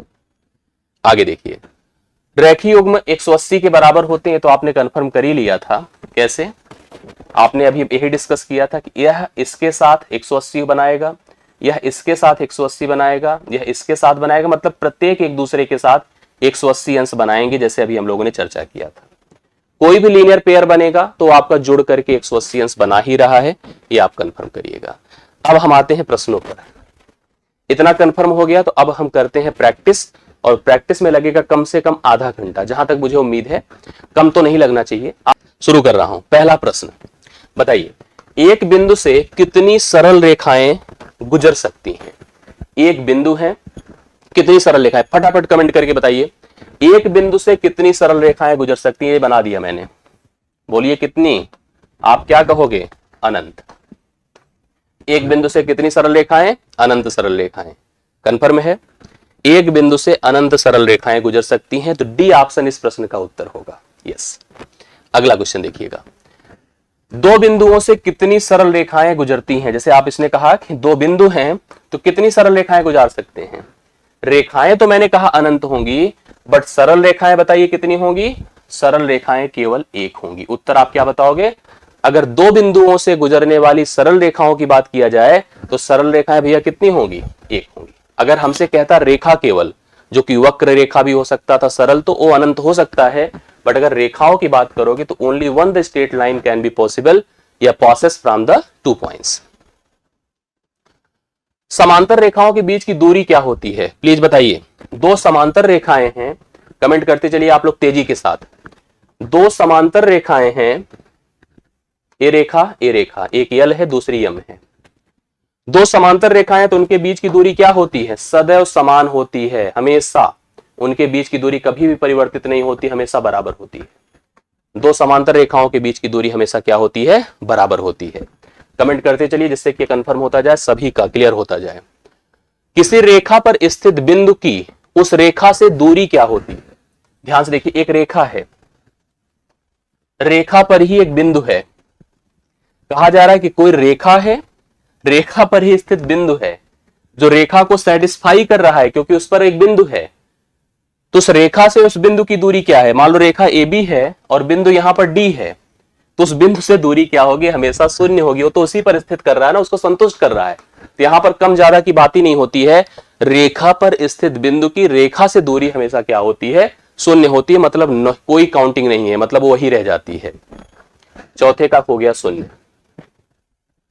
दो समांतर रेखाएं जब एक तिर्यक रेखा को प्रतिच्छेद करती हैं, दो समांतर रेखाएं अभी अभी हम लोग डिस्कस कर रहे थे, जब एक तिर्यक रेखा को प्रतिच्छेद करती हैं, कैसे प्रतिच्छेद होती हैं, तो संगत कोण क्या होते हैं? अभी डिस्कस किया था संगत। ये देखिए, संगत कोण सदैव समान होते हैं, मैंने यही डिस्कस किया था ना। संगत कोण क्या होते हैं? समान होते हैं। ये समझ रहे हैं कि नहीं? मैंने कहा कि जब दो समांतर रेखाएं एक तिर्यक रेखा द्वारा प्रतिच्छेदित होती हैं तो संगत कोण हमेशा क्या होते हैं? समान होते हैं। अगला देखिएगा, एक ही धरातल पर, बहुत बढ़िया देखिए प्रश्न आपके सामने बोर्ड पर बनकर आ रहा है, अगर आप लोग पढ़ पाए समझ पाए तो बताइएगा। एक ही धरातल में समांतर रेखाओं के संबंध में निम्नलिखित कथनों पर विचार करिए। कहा गया, पहला नोट करिएगा, दो रेखाएं L2 L3 तीसरी रेखा L1 के समांतर हैं। अब हम कहीं इसको प्लॉट करते हैं, ये देखिए यहीं पे बना रहा हूं, एक है L1, एक है L2 और एक है L3। पॉइंट करिएगा, इसने कहा, ध्यान से देखिएगा, दो सरल रेखाएं L2 L3 तीसरी रेखा L1 के समांतर है, ये दोनों रेखाएं इसके समांतर हैं। L2 भी L1 के समांतर है, L3 भी L1 के समांतर है। इसका मतलब हो जाएगा कि L2 L3 के समांतर होगा। इसको थोड़ा आप समझ लीजिए बोर्ड पर ऐसे। कभी भी नोटिस करिएगा, अगर मान लो हमारे पास एक रेखा है L1, दूसरी रेखा है L2, तीसरी रेखा है L3, हमसे अगर कहा जाए, हमसे कहा जाए एक L1 पैरेलल टू L3 और L1 पैरेलल टू L2, मेरे से L1 को टारगेट किया गया, कहा गया यह इसके भी समांतर है और इसके भी समांतर है। तो कंफर्म हो गया कि जब L1 L3 के भी समांतर है, L1 L2 के भी समांतर है, तो L2 भी L3 के समांतर हो जाएगी, L2 भी L3 के समांतर हो जाएगी। और इस प्रश्न में यही हमको कहा गया है। अगर L2 L3 के समांतर है, L2 और L3 L1 के समांतर हैं, तो L2 और L3 भी समांतर ही होंगे। बिल्कुल सही बात है। दो सरल रेखाएं L2 और L3 तीसरी रेखा L1 पर लंब हैं, L2 और L3 तीसरी रेखा पर लंब हैं। अगर लंब हैं, ये भी जाके इस पे लंब हैं, ये भी अगला पॉइंट ही, आप इसको नोट कर सकते हैं। देखिए ध्यान से, इसका पॉइंट यहां नोट कर सकते हैं। जैसे मान लीजिए यह इस पर लंब है L1 और यह इस पर लंब है L2। L1 जो है लंब है L3 पर और L1 जो है लंब है L2 पर। तो कंफर्म है कि L2 और L3 भी एक दूसरे के साथ लंबवत ही होंगी। तो कंफर्म हो गया कि L2 लंब होगा L3 पर, अर्थात एक दूसरे की लंबवत ही होंगी। जैसे समांतर की बात हो गई, उसी तरह से लंबवत की बात हो गई। तो ये भी आपका सही हो जाएगा। तीसरा देखिएगा, यदि L1 L2 के बीच न्यून कोण L1 L3 के बीच के न्यून कोण के बराबर है। अगर मान लो कोई रेखा ऐसे गुजरती है और न्यून कोण बराबर होते हैं, तो L2 और L3 के भी परस्पर समांतर होगी। ये भी सही है, मतलब ये तीन के तीनों सही हैं। पहला, दूसरा और तीसरा तीनों सही हैं। पहला ऑप्शन होगा एकदम राइट सोल्यूशन, पहला ऑप्शन इस प्रश्न का उत्तर होगा। तीनों स्टेटमेंट आपके करेक्ट हैं। यस, आई होप आपको समझ में आया होगा। आप नोट कर लीजिएगा, समझ लीजिएगा, इस तरह के प्रश्न आपसे पूछे जा सकते हैं। अब मैं आगे बढ़ रहा हूं, अगले प्रश्न पर आता हूं। ये मैंने पॉइंट आपको बता दिए हैं। अब तीसरा, सातवां नंबर देखिएगा। सातवां देखिए कितने लोग बता रहे हैं, फटाफट कमेंट के साथ आप लोग बढ़िए। एक कोण अपने संपूरक का एक तिहाई है। एक कोण अपने संपूरक का एक तिहाई है, उस कोण का मान बताइए। एक कोण थीटा है और उसका संपूरक होता है 180 डिग्री माइनस थीटा। कह रहा यह जो है इसका एक तिहाई है, 1:3 का अनुपात होगा। दो कोण अगर संपूरक होते हैं तो उनका जोड़ क्या होता है, 180 अंश होता है जुड़ करके। मतलब इन दोनों कोणों का जोड़ कितना होना चाहिए, 180। अगर हमें कोणों का अनुपात पता है, अगर हमें कोणों का अनुपात पता है, कोणों का योग पता है, तो हम प्रत्येक कोण को आराम से निकाल सकते हैं। तो अनुपाती पदों को ऐसी दशा में जोड़ दिया करिए। 4 बराबर 180 कर दीजिए, 1 बराबर 45 हो जाएगा। मतलब हमसे वही कोण तो पूछा था, इसका मान क्या होगा, 45 डिग्री हो जाएगा, जो अपने संपूरक का एक तिहाई है। 45 डिग्री का संपूरक 135 होगा और यह इसका एक तिहाई है। मैंने ऐसे बताया, देखिए जब कोई कोण और दूसरे कोण का संबंध हमें अनुपात में पता है, उन कोणों का जोड़ संपूरक के हिसाब से 180 पता है। कभी भी अगर अनुपात पता हो और उनके योग पता हो, तो हम प्रत्येक मान को बराबर बता सकते हैं। कैसे, अनुपाती पदों का योग कर लिया करिए। कर दिया मैंने, 1 और 3 का जोड़ 4 होता है। 4 की तुलना 180 से किया तो 1 बराबर 45, वही कोण हमसे पूछा था, 45 हमारे इस प्रश्न का हल हो गया। दो संपूरक कोणों का अनुपात, इसमें तो ऐसे स्टेटमेंट भी नहीं दिया बल्कि अनुपात दे दिया। अब इसका तो उत्तर आपको बताना चाहिए तुरंत। 5:13 है। दो संपूरक कोणों का अनुपात 5:13 है। छोटे कोण का मान बताओ। योग क्या होता है बताइए, संपूरक में 180 होता है। योग क्या होता है भैया, 180। अनुपाती पदों का जोड़ क्या होगा, 18। 18 बराबर क्या होगा, 180। 1 बराबर क्या होगा, 10। छोटा कोण पूछा जो कि 5 से रिप्रेजेंटेड है, तो 5 बराबर 50। 5 बराबर 50 डिग्री होगा, जो बी ऑप्शन में है। अगर यहीं पर बड़ा पूछा होता तो क्या हो जाता, 130। छोटा पूछा है तो छोटा 50 डिग्री होगा। राइट सोल्यूशन आपने नोटिस कर लिया। तो 8वें प्रश्न का उत्तर हो गया है 50 डिग्री, जो कि ऑप्शन नंबर बी में लिखा हुआ है। तो करेक्ट आंसर आपके सामने 50 डिग्री है। अगला देखिएगा, दो पूरक कोण, पूरक जब भी लिखा जाएगा तो कोटि पूरक मानिएगा। अभी एक लोगों ने प्रश्न हमसे पूछा था कि सर पूरक और कोटि पूरक में फर्क, हमने कहा पूरक ही कोटि पूरक है, उसी को एक्सप्लेन किया जाता है उसके माध्यम से। क्या लिखा है पढ़िए, तो पूरक कोण आपस में यदि समान है तो प्रत्येक का मान बताओ क्या होगा। क्या होगा बताइए फटाफट। दो पूरक कोण अगर समान है, मतलब थीटा मतलब दोनों अगर सेम हैं, तो दोनों का जोड़ क्या हो, 90 डिग्री। अर्थात 2 थीटा बराबर 90 डिग्री और थीटा बराबर 45 डिग्री। मतलब दोनों अलग अलग 45 और 45 होंगे। आप ऐसे भी कह सकते थे कि 1:1 हो और 1 जोड़ करके 2 बराबर 90, तो 1 का मान आपका 45 हो जाएगा। दो कोण अगर पूरक हैं और समान है तो वो 45 होंगे। और अगर वो संपूरक है, समान है, तो बताइए क्या होगा। इसी तरह से अगर वो संपूरक होते और समान होते, संपूरक होते और समान होते तो क्या होते, 90 डिग्री हो जाते, प्रत्येक 90 90 हो जाते, क्योंकि 90 का जोड़ दोनों मिलकर के 180 होता है। आई होप दोनों समझ में आया होगा आपको। 9वें प्रश्न का उत्तर फिलहाल आपका 45 है, जो कि डी ऑप्शन में आपको दिया गया है। क्लियर। अगला देखिएगा, एक कोण का मान उसके कोटि पूरक कोण से 20 डिग्री कम है। एक कोण है जिसका मान उसके कोटि पूरक कोण से 20 डिग्री कम है, तो कोण का मान बता दो क्या होगा। कोण का मान क्या होगा, चलो ये दूसरा क्या होगा, 90 डिग्री माइनस थीटा। मतलब एक अगर थीटा है तो दूसरा 90 डिग्री माइनस थीटा है। आप इसको चाहे स्टेटमेंट बना के कर लो, चाहे ऑप्शन से कर लो, कोई दिक्कत नहीं, दोनों का सेंस हो जाता है। कोण का मान उसके कोटि पूरक से 20 डिग्री कम है, क्या होगा बताओ, बताइए फटाफट आप लोग कंफर्म करिए। हाँ, कोण का मान उसके कोटि पूरक से 20 डिग्री कम है, कितना आ रहा है, सी ऑप्शन, लोग 70 बता रहे हैं। मैं देखिए दोनों तरह से आपको समझा देता हूं, कंफर्म आपको होने चाहिए, दोनों होना चाहिए। जैसे आप देखिए, हमने कहा कि अगर हमने एक थीटा ले लिया तो दूसरा हमने 90 डिग्री माइनस थीटा ले लिया। अब कह रहा है यह 20 डिग्री कम है, अगर हम इसमें 20 डिग्री जोड़ देते हैं तो दोनों बराबर हो जाएंगे। ठीक है, दोनों क्या हो जाएंगे, बराबर हो जाएंगे। इसको अगर इधर कर देते हैं तो 2 थीटा हो जाएगा, इधर कर दे 70 हो जाएगा, थीटा बराबर क्या हो जाएगा, 35 डिग्री। अब एक 35 हो गया तो दूसरा क्या होगा बताइए, कितना उत्तर आ रहा है, 70। अब देखिए यहां पर अगर जैसे हम लोग सोचते कि अगर हम लोग ऐसे दो कोण ले लेते, एक 35 ले लिया तो दूसरा कितना हो जाएगा, दूसरा इसका हो जाएगा 45 ना। इससे मत करिए, फालतू में क्यों कंफ्यूज होंगे आप लोग, फालतू में ऐसे सोचने की जरूरत ही नहीं है। ऐसे सोच लीजिए, अगर 35 है तो अगला क्या होगा 45, क्या इन दोनों के बीच 20 का अंतर है, नहीं। 40 है तो दूसरा 50, क्या 20 का अंतर है, नहीं। 70 है तो क्या होगा बताइए 20, 70 है तो 20, क्या 20 का अंतर है, नहीं। अब यहां पर अगर 50 है, ए गलत लिखा हूं मैं, यहां 55 होगा, वो सही कर रहा था मैं, 55 होगा। इन दोनों के बीच 20 डिग्री का अंतर है, 35 ही आएगा, 70 नहीं आएगा। 70 से कैसे हो पाएगा, 70 से क्यों बता रहे हैं आप लोग, जैसे मैं जो स्टेटमेंट किया था एकदम सही किया था। अगर हम इसको थीटा मान रहे थे, इसको 90 डिग्री माइनस थीटा मान रहे थे, हमने कहा 20 डिग्री का है तो रहा है ना, कोण का मान उसके कोटि पूरक से 20 कम है, तो अगर हम इसमें 20 जोड़ देते हैं तो यह 90 माइनस थीटा होगा कि नहीं होगा। इसको इधर लाइए 2 थीटा, उधर करिए 70, तो थीटा बराबर कितना हुआ 35। एक 35 हुआ तो दूसरा क्या होगा 55 होगा, 50 30 80 90 होना चाहिए। अब अंतर देखिए 20 का है कि नहीं है, उत्तर भैया 35 ही होगा, हम 45 क्यों लिखेंगे उसमें। तो राइट सोल्यूशन 35 है, उसका कोटि पूरक क्या है।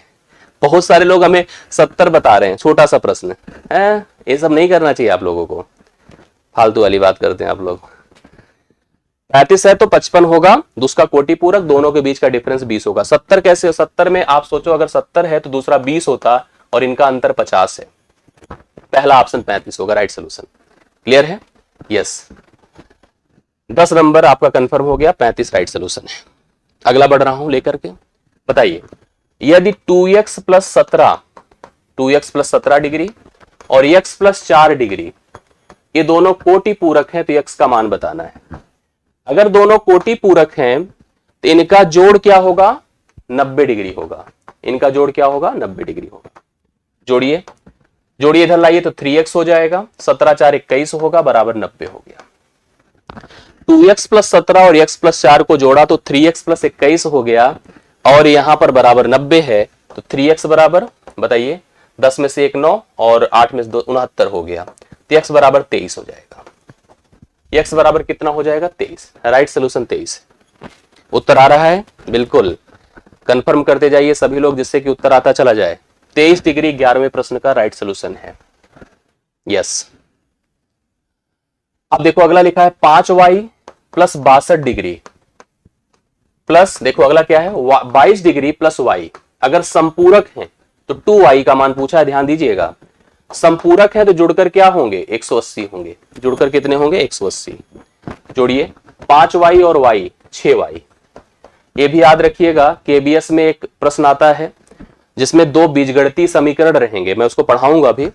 बीजगणित, उनको जोड़ना, उनको घटाना, उनका गुणा, मतलब लाइक टर्म्स को लाइक से जोड़ना, लाइक से कैसे घटाया जाता है, गुणा किया, ये भी बहुत इंपॉर्टेंट है, आपके यहाँ पूछा जाता है। 5y और y 6y होगा, इन दोनों को जोड़िए, 2 2 4 6 2 8 84 बराबर 180 डिग्री हो जाएगा। तो 6y बराबर घटाइए तो 96 आएगा ना, हाँ 9 8 17 ठीक है 96 हुआ। y बराबर 16 छके 96, y का मान तो 16 है बट उत्तर क्या पूछा है 2y, तो 2y बराबर 2 गुणे 16, 2 गुणे 16 कितना होता है भाई 32। 16 तो नहीं लगा रहे आप लोग, बी ऑप्शन है 16 नहीं होगा, 16 होता y का मान, हमसे क्या पूछा है 2i, 2i मतलब 32 है, राइट सोल्यूशन इसका बी ऑप्शन होगा, 32 आप लोग लगाइएगा। 12वें का 32 हो गया, 12वें का क्या हो गया 32 हो गया। अगला क्वेश्चन देखिएगा, इसको फटाफट बता दें तेजी के साथ कमेंट करके। हमारे पास एक सीधी सरल रेखा है, एक तिर्यक रेखा इस पर गुजरी है, एक बिंदु पर एक कोण 40 बनाया है, तो x का मान पूछा है, कमेंट करिए तेजी के साथ। मिलकर के दोनों 180 बनाते हैं, तो यह 40 है तो यह कितना हो जाएगा 140। राइट सोल्यूशन आपका बी ऑप्शन है, कितना है B option, 140 degree correct answer हो जाएगा, क्योंकि यह आपका 40 है तो अगला 140 हो जाएगा, कंफर्म है। अगला देखिए, अब इस क्वेश्चन को ध्यान से देखिएगा और करिए सभी लोग, इसको हम बड़े आराम से कर सकते हैं। ए दिया है, बी दिया है, सी दिया है। अगर हम बात ए और बी की करें तो लीनियर पेयर बना रहा है। सी कंफर्म अगर नोटिस किया जाए तो एक सरल रेखा पर कोण बना रहा है। इसने हमसे कहा कि ए बी और सी का जो अनुपात है 1 2 और 3 है। हमसे सबसे छोटा कोण पूछा गया है। अगर मैं आपसे इस प्रश्न में पूछूं कि तीनों का यदि अनुपात है तो सबसे छोटा कौन है, सबसे छोटा ए है। एक तरह से आपसे ए पूछा गया है, बहुत आराम से कर सकते हैं। सुनिए सभी लोग, आपको सी की तरफ जाना ही नहीं है, आप केवल ए और बी से मतलब रखिए। ए और बी भैया जुड़कर क्या होंगे बताओ 180 होंगे, ए और बी जुड़कर क्या होंगे 180। ए और बी का अनुपाती मान क्या है, सी का इसमें कोई रोल नहीं अगर देखा जाए तो, अगर हम चाहें तो रोल बनाए फालतू का, लेकिन कोई हमको नहीं लगता जरूरत है। जोड़िए अनुपाती पदों को, तो 3 है बराबर 180, क्योंकि लीनियर पेयर क्या बनाता है 180, 1 बराबर 60, तो एक ही तो सबसे छोटा कोण है, ए बराबर 60 हो जाएगा। तो 60 डिग्री इस प्रश्न का राइट सोल्यूशन होगा, सबसे छोटा कोण। अब बात अगर सबसे बड़े कोण की होती तो सबसे बड़ा कोण बिना करे ही बता देता मैं 180 डिग्री होगा।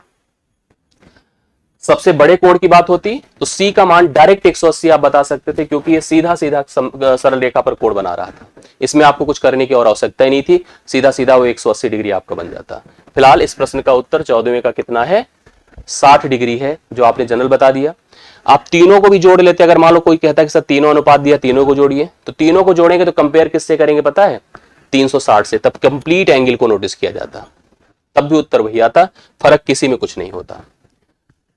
15वां नंबर देखिए और कमेंट करके बताइए। 15वां नंबर क्या है, दिए गए चित्र में दो समांतर रेखाएं हैं, एक रेखा यल है एक रेखा यम है, आप ऐसे नाम कर दीजिए, दिख रहा है बोर्ड पर, यस। दो समांतर रेखाओं को काटती एक तिर्यक रेखा भी गुजर रही है, देखो एक रेखा भी गुजर रही है। कोण बने हैं, जैसे यह 1 बना है, 2 बना है, 3 बना है, 4 बना है, 5 बना है, 6 बना है, जैसे बनेगा उसी हिसाब से चलाया जाएगा। अब इसने हमसे पूछा है कि 7 बने हुए एकांतर कोण ऑप्शन के हिसाब से क्या होंगे। तो आपको जैसे हमने बताया था एकांतर दो प्रकार के होते हैं, आंतरिक होते हैं मतलब अंतः होते हैं, और बाह्य भी होते हैं। देखिए अंतः का मतलब 3 6 के साथ, 4 5 के साथ, बाह्य का मतलब 1 8 के साथ, 2 7 के साथ। तो पहला ऑप्शन देखो 1 8 के साथ है, 2 7 के साथ है, तो एकांतर, लेकिन कैसा एकांतर बताइए, बाह्य है तो एकांतर लेकिन बाह्य, तो पहला ऑप्शन हमसे रिलेट कर रहा है। बाकियों को चेक करिए क्या वो क्यों नहीं है, कहा 1 2 7 8, अगर 1 2 की बात करो तो लीनियर पेयर है, इसको काट दीजिए। 2 6, 2 और 6 की बात करो तो संगत हैं, 2 और 6 को देखो तो संगत हैं, ते भी नहीं होगा। 1 5, 1 5 भी अगर नोटिस करो तो संगत है, ते भी नहीं होगा। तो केवल पहला ऑप्शन है जो कि एकांतर है, लेकिन एकांतर अंतः नहीं है, एकांतर बाह्य है। तो आपको इस प्रश्न का उत्तर एकांतर बाह्य के हिसाब से पहले ऑप्शन को लगाना चाहिए। 15वें का पहला ऑप्शन राइट सोल्यूशन हो जाएगा, कंफर्म है। आगे बढ़ता हूं, ये देखिए बड़ा अच्छा सा प्रश्न है, आप लोग कितने लोग इसको कंफर्टेबल होकर कर सकते हैं, ये सबसे इंपॉर्टेंट बात है। दिए गए चित्र में ये देखो एक रेखा है ए बी है, दूसरी रेखा है सी डी, ये देखो सी डी है, तीसरी रेखा है ई एफ, आपको ई एफ दिख रहा होगा, ई एफ, और चौथी रेखा है जी एच है। और ये दो सरल समांतर रेखाएं थी, इसने ऐसे दो सरल रेखाएं खींची गई हैं।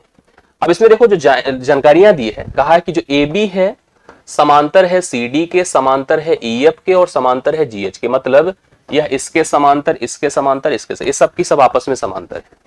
ठीक है, ये सब के सब आपस में समांतर है।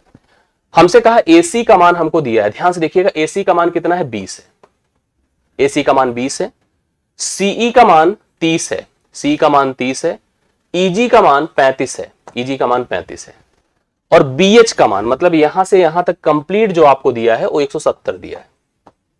इसने हमसे पूछा है BD का मान, मतलब यहां से यहां तक। मैं इस प्रश्न को अगर ड्रा करके बताऊंगा तो ज्यादा अच्छे से बता दूंगा। 16वें नंबर को आप थोड़ा बोर्ड पे समझ लीजिए। ये देखिए, आपने नोटिस किया, देखिए प्रश्न थोड़ा क्लियर आपको दिखेगा तो आपको समझ में सब आ जाएगा। ए बी है, ध्यान से देखते जाइएगा, सी डी है, ई एफ है और जी एच है, ए है, सारी लाइंस। अब देखिए हमने ऐसे एक रेखा ऐसे बना दी, ऐसे रेखा बना दी, इसका लेंथ 20 है, ये 30 है और ये 35 है, और यह कंप्लीट आपका यहां से यहां तक ये आपका 170 है। हमसे यहां से यहां की लेंथ पूछा है। याद रखिएगा, इसके साथ साथ बताया है कि यह इसके समांतर, मतलब सभी रेखाएं आपस में समांतर है। कौन कौन लोग कर पाएंगे? ये जो BD है ना, आप सोचो कि एग्जैक्टली सर 20 हो जाए तो 20 नहीं बताएंगे, लेकिन इसके साथ कंपेयर्ड बताएंगे, इसके साथ कंपेयर्ड बताएंगे। दूरियों को थोड़ी कंपेयर किया गया उसने, तो कंपेयर्ड होगा रिस्पेक्ट में, जैसे जिस अनुपात में इनका सिस्टम है, जिस रिस्पेक्ट में, उसी अनुपात में इनका भी होगा।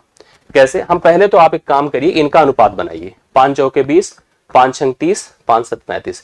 ये रेखाएं 4, 6 और 7 के अनुपात में है, मतलब आप लिख सकते हैं कि AC, CE और EG, ये रेखाएं AC, CE और EG किस अनुपात में है? 4, 6 और 7 के अनुपात में। वह एकदम सेम टू सेम उसी रिस्पेक्ट में इनको भी लिखना पड़ेगा।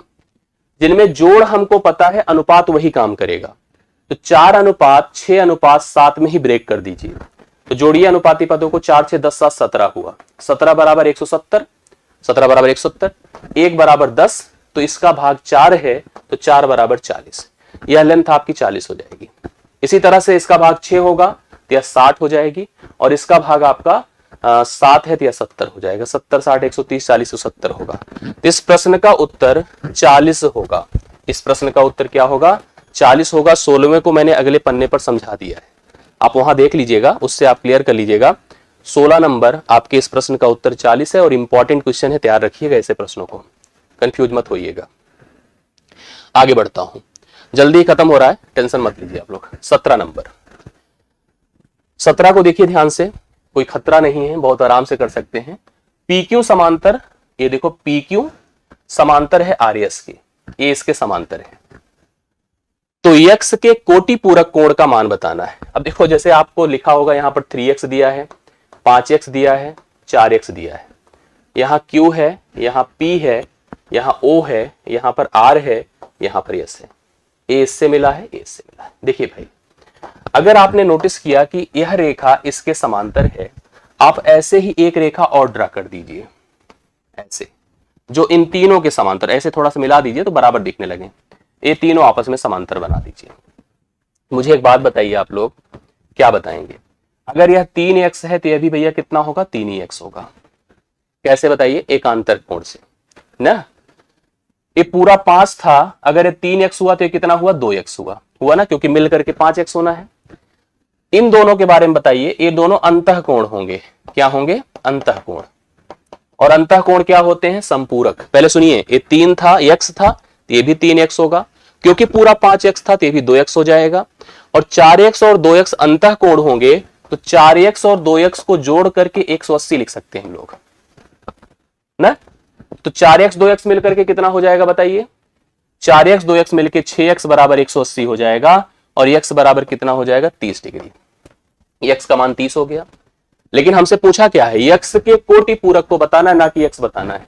तो कोटि पूरक क्या होगा इसका कोटि पूरक हो जाएगा, कमेंट कर दीजिए, इसका कोटि पूरक 150 हो जाएगा, क्योंकि जुड़कर दोनों के, सॉरी कोटि पूरक बोला यार, हम संपूरक लिख रहे हैं। कोटि पूरक इसका 60 डिग्री हो जाएगा, क्योंकि जुड़कर दोनों क्या होने चाहिए, 90 होने चाहिए। तो 60 डिग्री इस प्रश्न का राइट सोल्यूशन है, और इस 17वें प्रश्न का करेक्ट हल आपका 60 हो गया। क्लियर हो गई बातें? यस, यक्स 30 आया था तो उसका कोटि पूरक आपका 60 हो गया। अब जल्दी खत्म होने वाला है सेशन, बस इंतजार करिए 2-3 प्रश्न और रुक करके। हाँ, भूख तो नहीं लग रही सबको? कंफर्म कर लीजिए। अगला प्रश्न हम लोग बोर्ड पर ला रहे हैं, यहां पर इसको नोटिस करिए।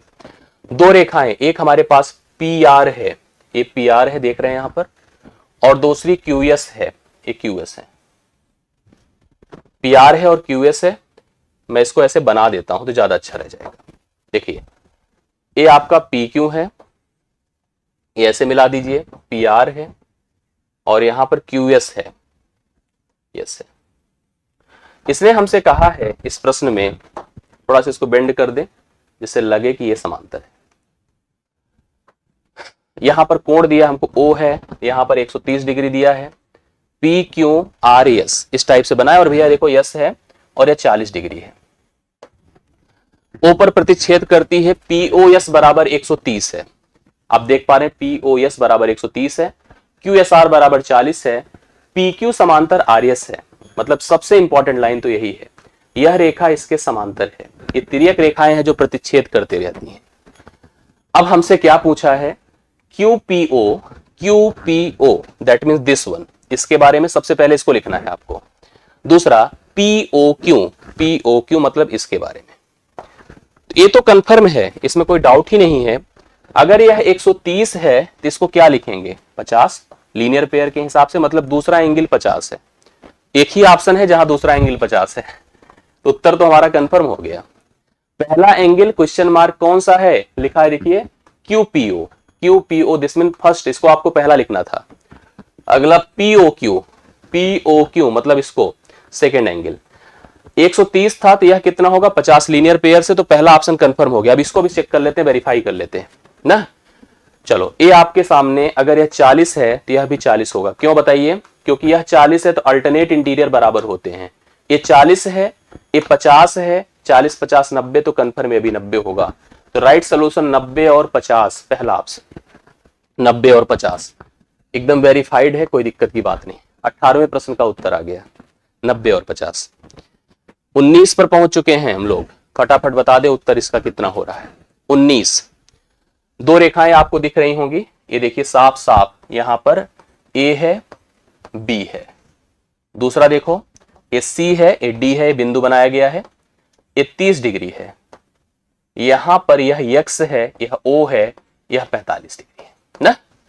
कितना बढ़िया सा क्वेश्चन है। क्या पूछा, यक्स का मान, मतलब this one complete is asking, इस पूरे को पूछ रहा है।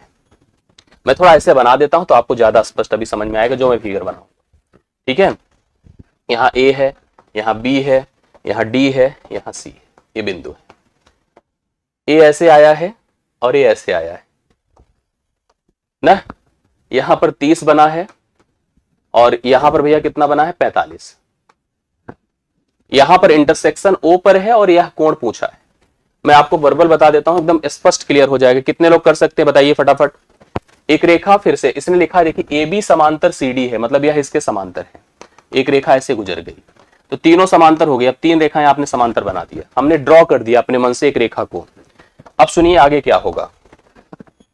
अगर यह 30 है तो यह भी क्या होगा, 30 ही होगा।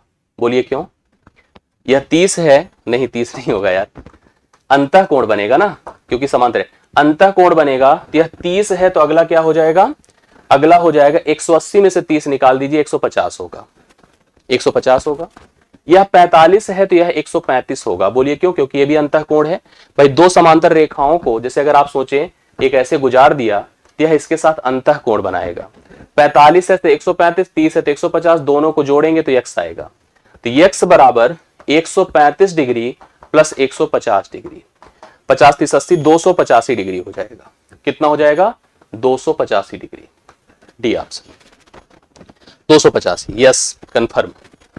आज के सेशन का अंतिम प्रश्न, आज के सेशन का अंतिम प्रश्न आ चुका है। कुछ ऐसे रेखाएं बना दिया है, देखो ऐसे बना दिया फिगर, और ए है, ठीक है, और ए है, ये ऐसे मीट किया है, यहां पर ई है, यहां पर ओ है, यहां पर बी है, यहां पर ए है, यहां पर सी है, यहां पर डी है। ओके, दी गई आकृति में ए बी समांतर है सी डी के। ए बी जो है, ए बी किसके समांतर है? सी डी के। दोनों रेखाएं समांतर है। यह 35 डिग्री है और यह 75 डिग्री है। हमसे क्या पूछा है? थीटा का मान। कहां थीटा अननोन है? ए है थीटा। आइए कर दिया जाए, कमेंट करके बताइए उत्तर क्या हो रहा है इसका। थीटा का मान। लास्ट क्वेश्चन है, अंतिम प्रश्न है, इसके बाद आप जाइए आराम से, जो है खाइए पीजिए, रिवाइज करिए जो पढ़े लिखे हैं। सीट में भेज दूंगा पूरा पीडीएफ, आप डिस्क्रिप्शन में टेलीग्राम ग्रुप ज्वाइन कर लीजिए। उत्तर तब तक मैं बता रहा हूं। यह इसके समांतर है, तो यह अगर थीटा है तो यह कितना होगा? अंतही कोण तो होगा। देखो ये दोनों रेखाएं समांतर हैं, एक तिर्यक रेखा की तरह गुजर रही है, अंतही कोण तो बन रहा है, कोई और कुछ बन रहा है, तो यह 105 डिग्री हो जाएगा, क्योंकि अंतः कोण संपूरक होते हैं। यह 105 हो गया। यस, अब 105 है तो यह कितना होगा बताइए? इस शीर्षाभिमुख कोण आपने पढ़ा होगा, 105 यह है तो यह भी 105 हो जाएगा। त्रिभुज का एक इंफॉर्मेशन आप जरूर लिख लीजिए, बाकी त्रिभुज तो हमने डिस्कस नहीं किया, लेकिन हमको पता है कि त्रिभुज के तीनों अंतः कोणों का जोड़ 180 अंश होता है। ये दोनों जुड़कर 140 होंगे। अगर 180 में से निकाल देंगे 140 को तो यह हो जाएगा 40 डिग्री। मेरी तरफ से इसका उत्तर हो गया 40 डिग्री। राइट सोल्यूशन 40 है, जितने लोगों ने बताया परफेक्ट है। 75 था, 105 हो गया, जुड़कर 180 होना चाहिए। ये भी 105 है, दोनों जुड़कर 140 हो गए। 140 को 180 से निकाल दें, 40 डिग्री इस प्रश्न का राइट सोल्यूशन हो गया। तो 20 प्रश्न थे, पूरी व्याख्या थी, पूरा कॉन्सेप्ट था। आई होप हमने सब एक्सप्लेन किया और प्रॉपर किया। जहां भी कोई कमी होगी तो भाई क्षमा प्रार्थी रहूंगा। बाकी अगर आपको समझ में आया है तो वीडियो के नीचे अपने फीडबैक, सुझाव और अपनी रिक्वायरमेंट्स, जो आपको जरूरत है, जो आपको जैसा लगा, आप जरूर लिखिएगा, जरूर साझा करिएगा, जिससे कि हम उसी हिसाब से आगे कार्य कर सकें। बहुत बहुत धन्यवाद। Thank you so much. शुभरात्रि।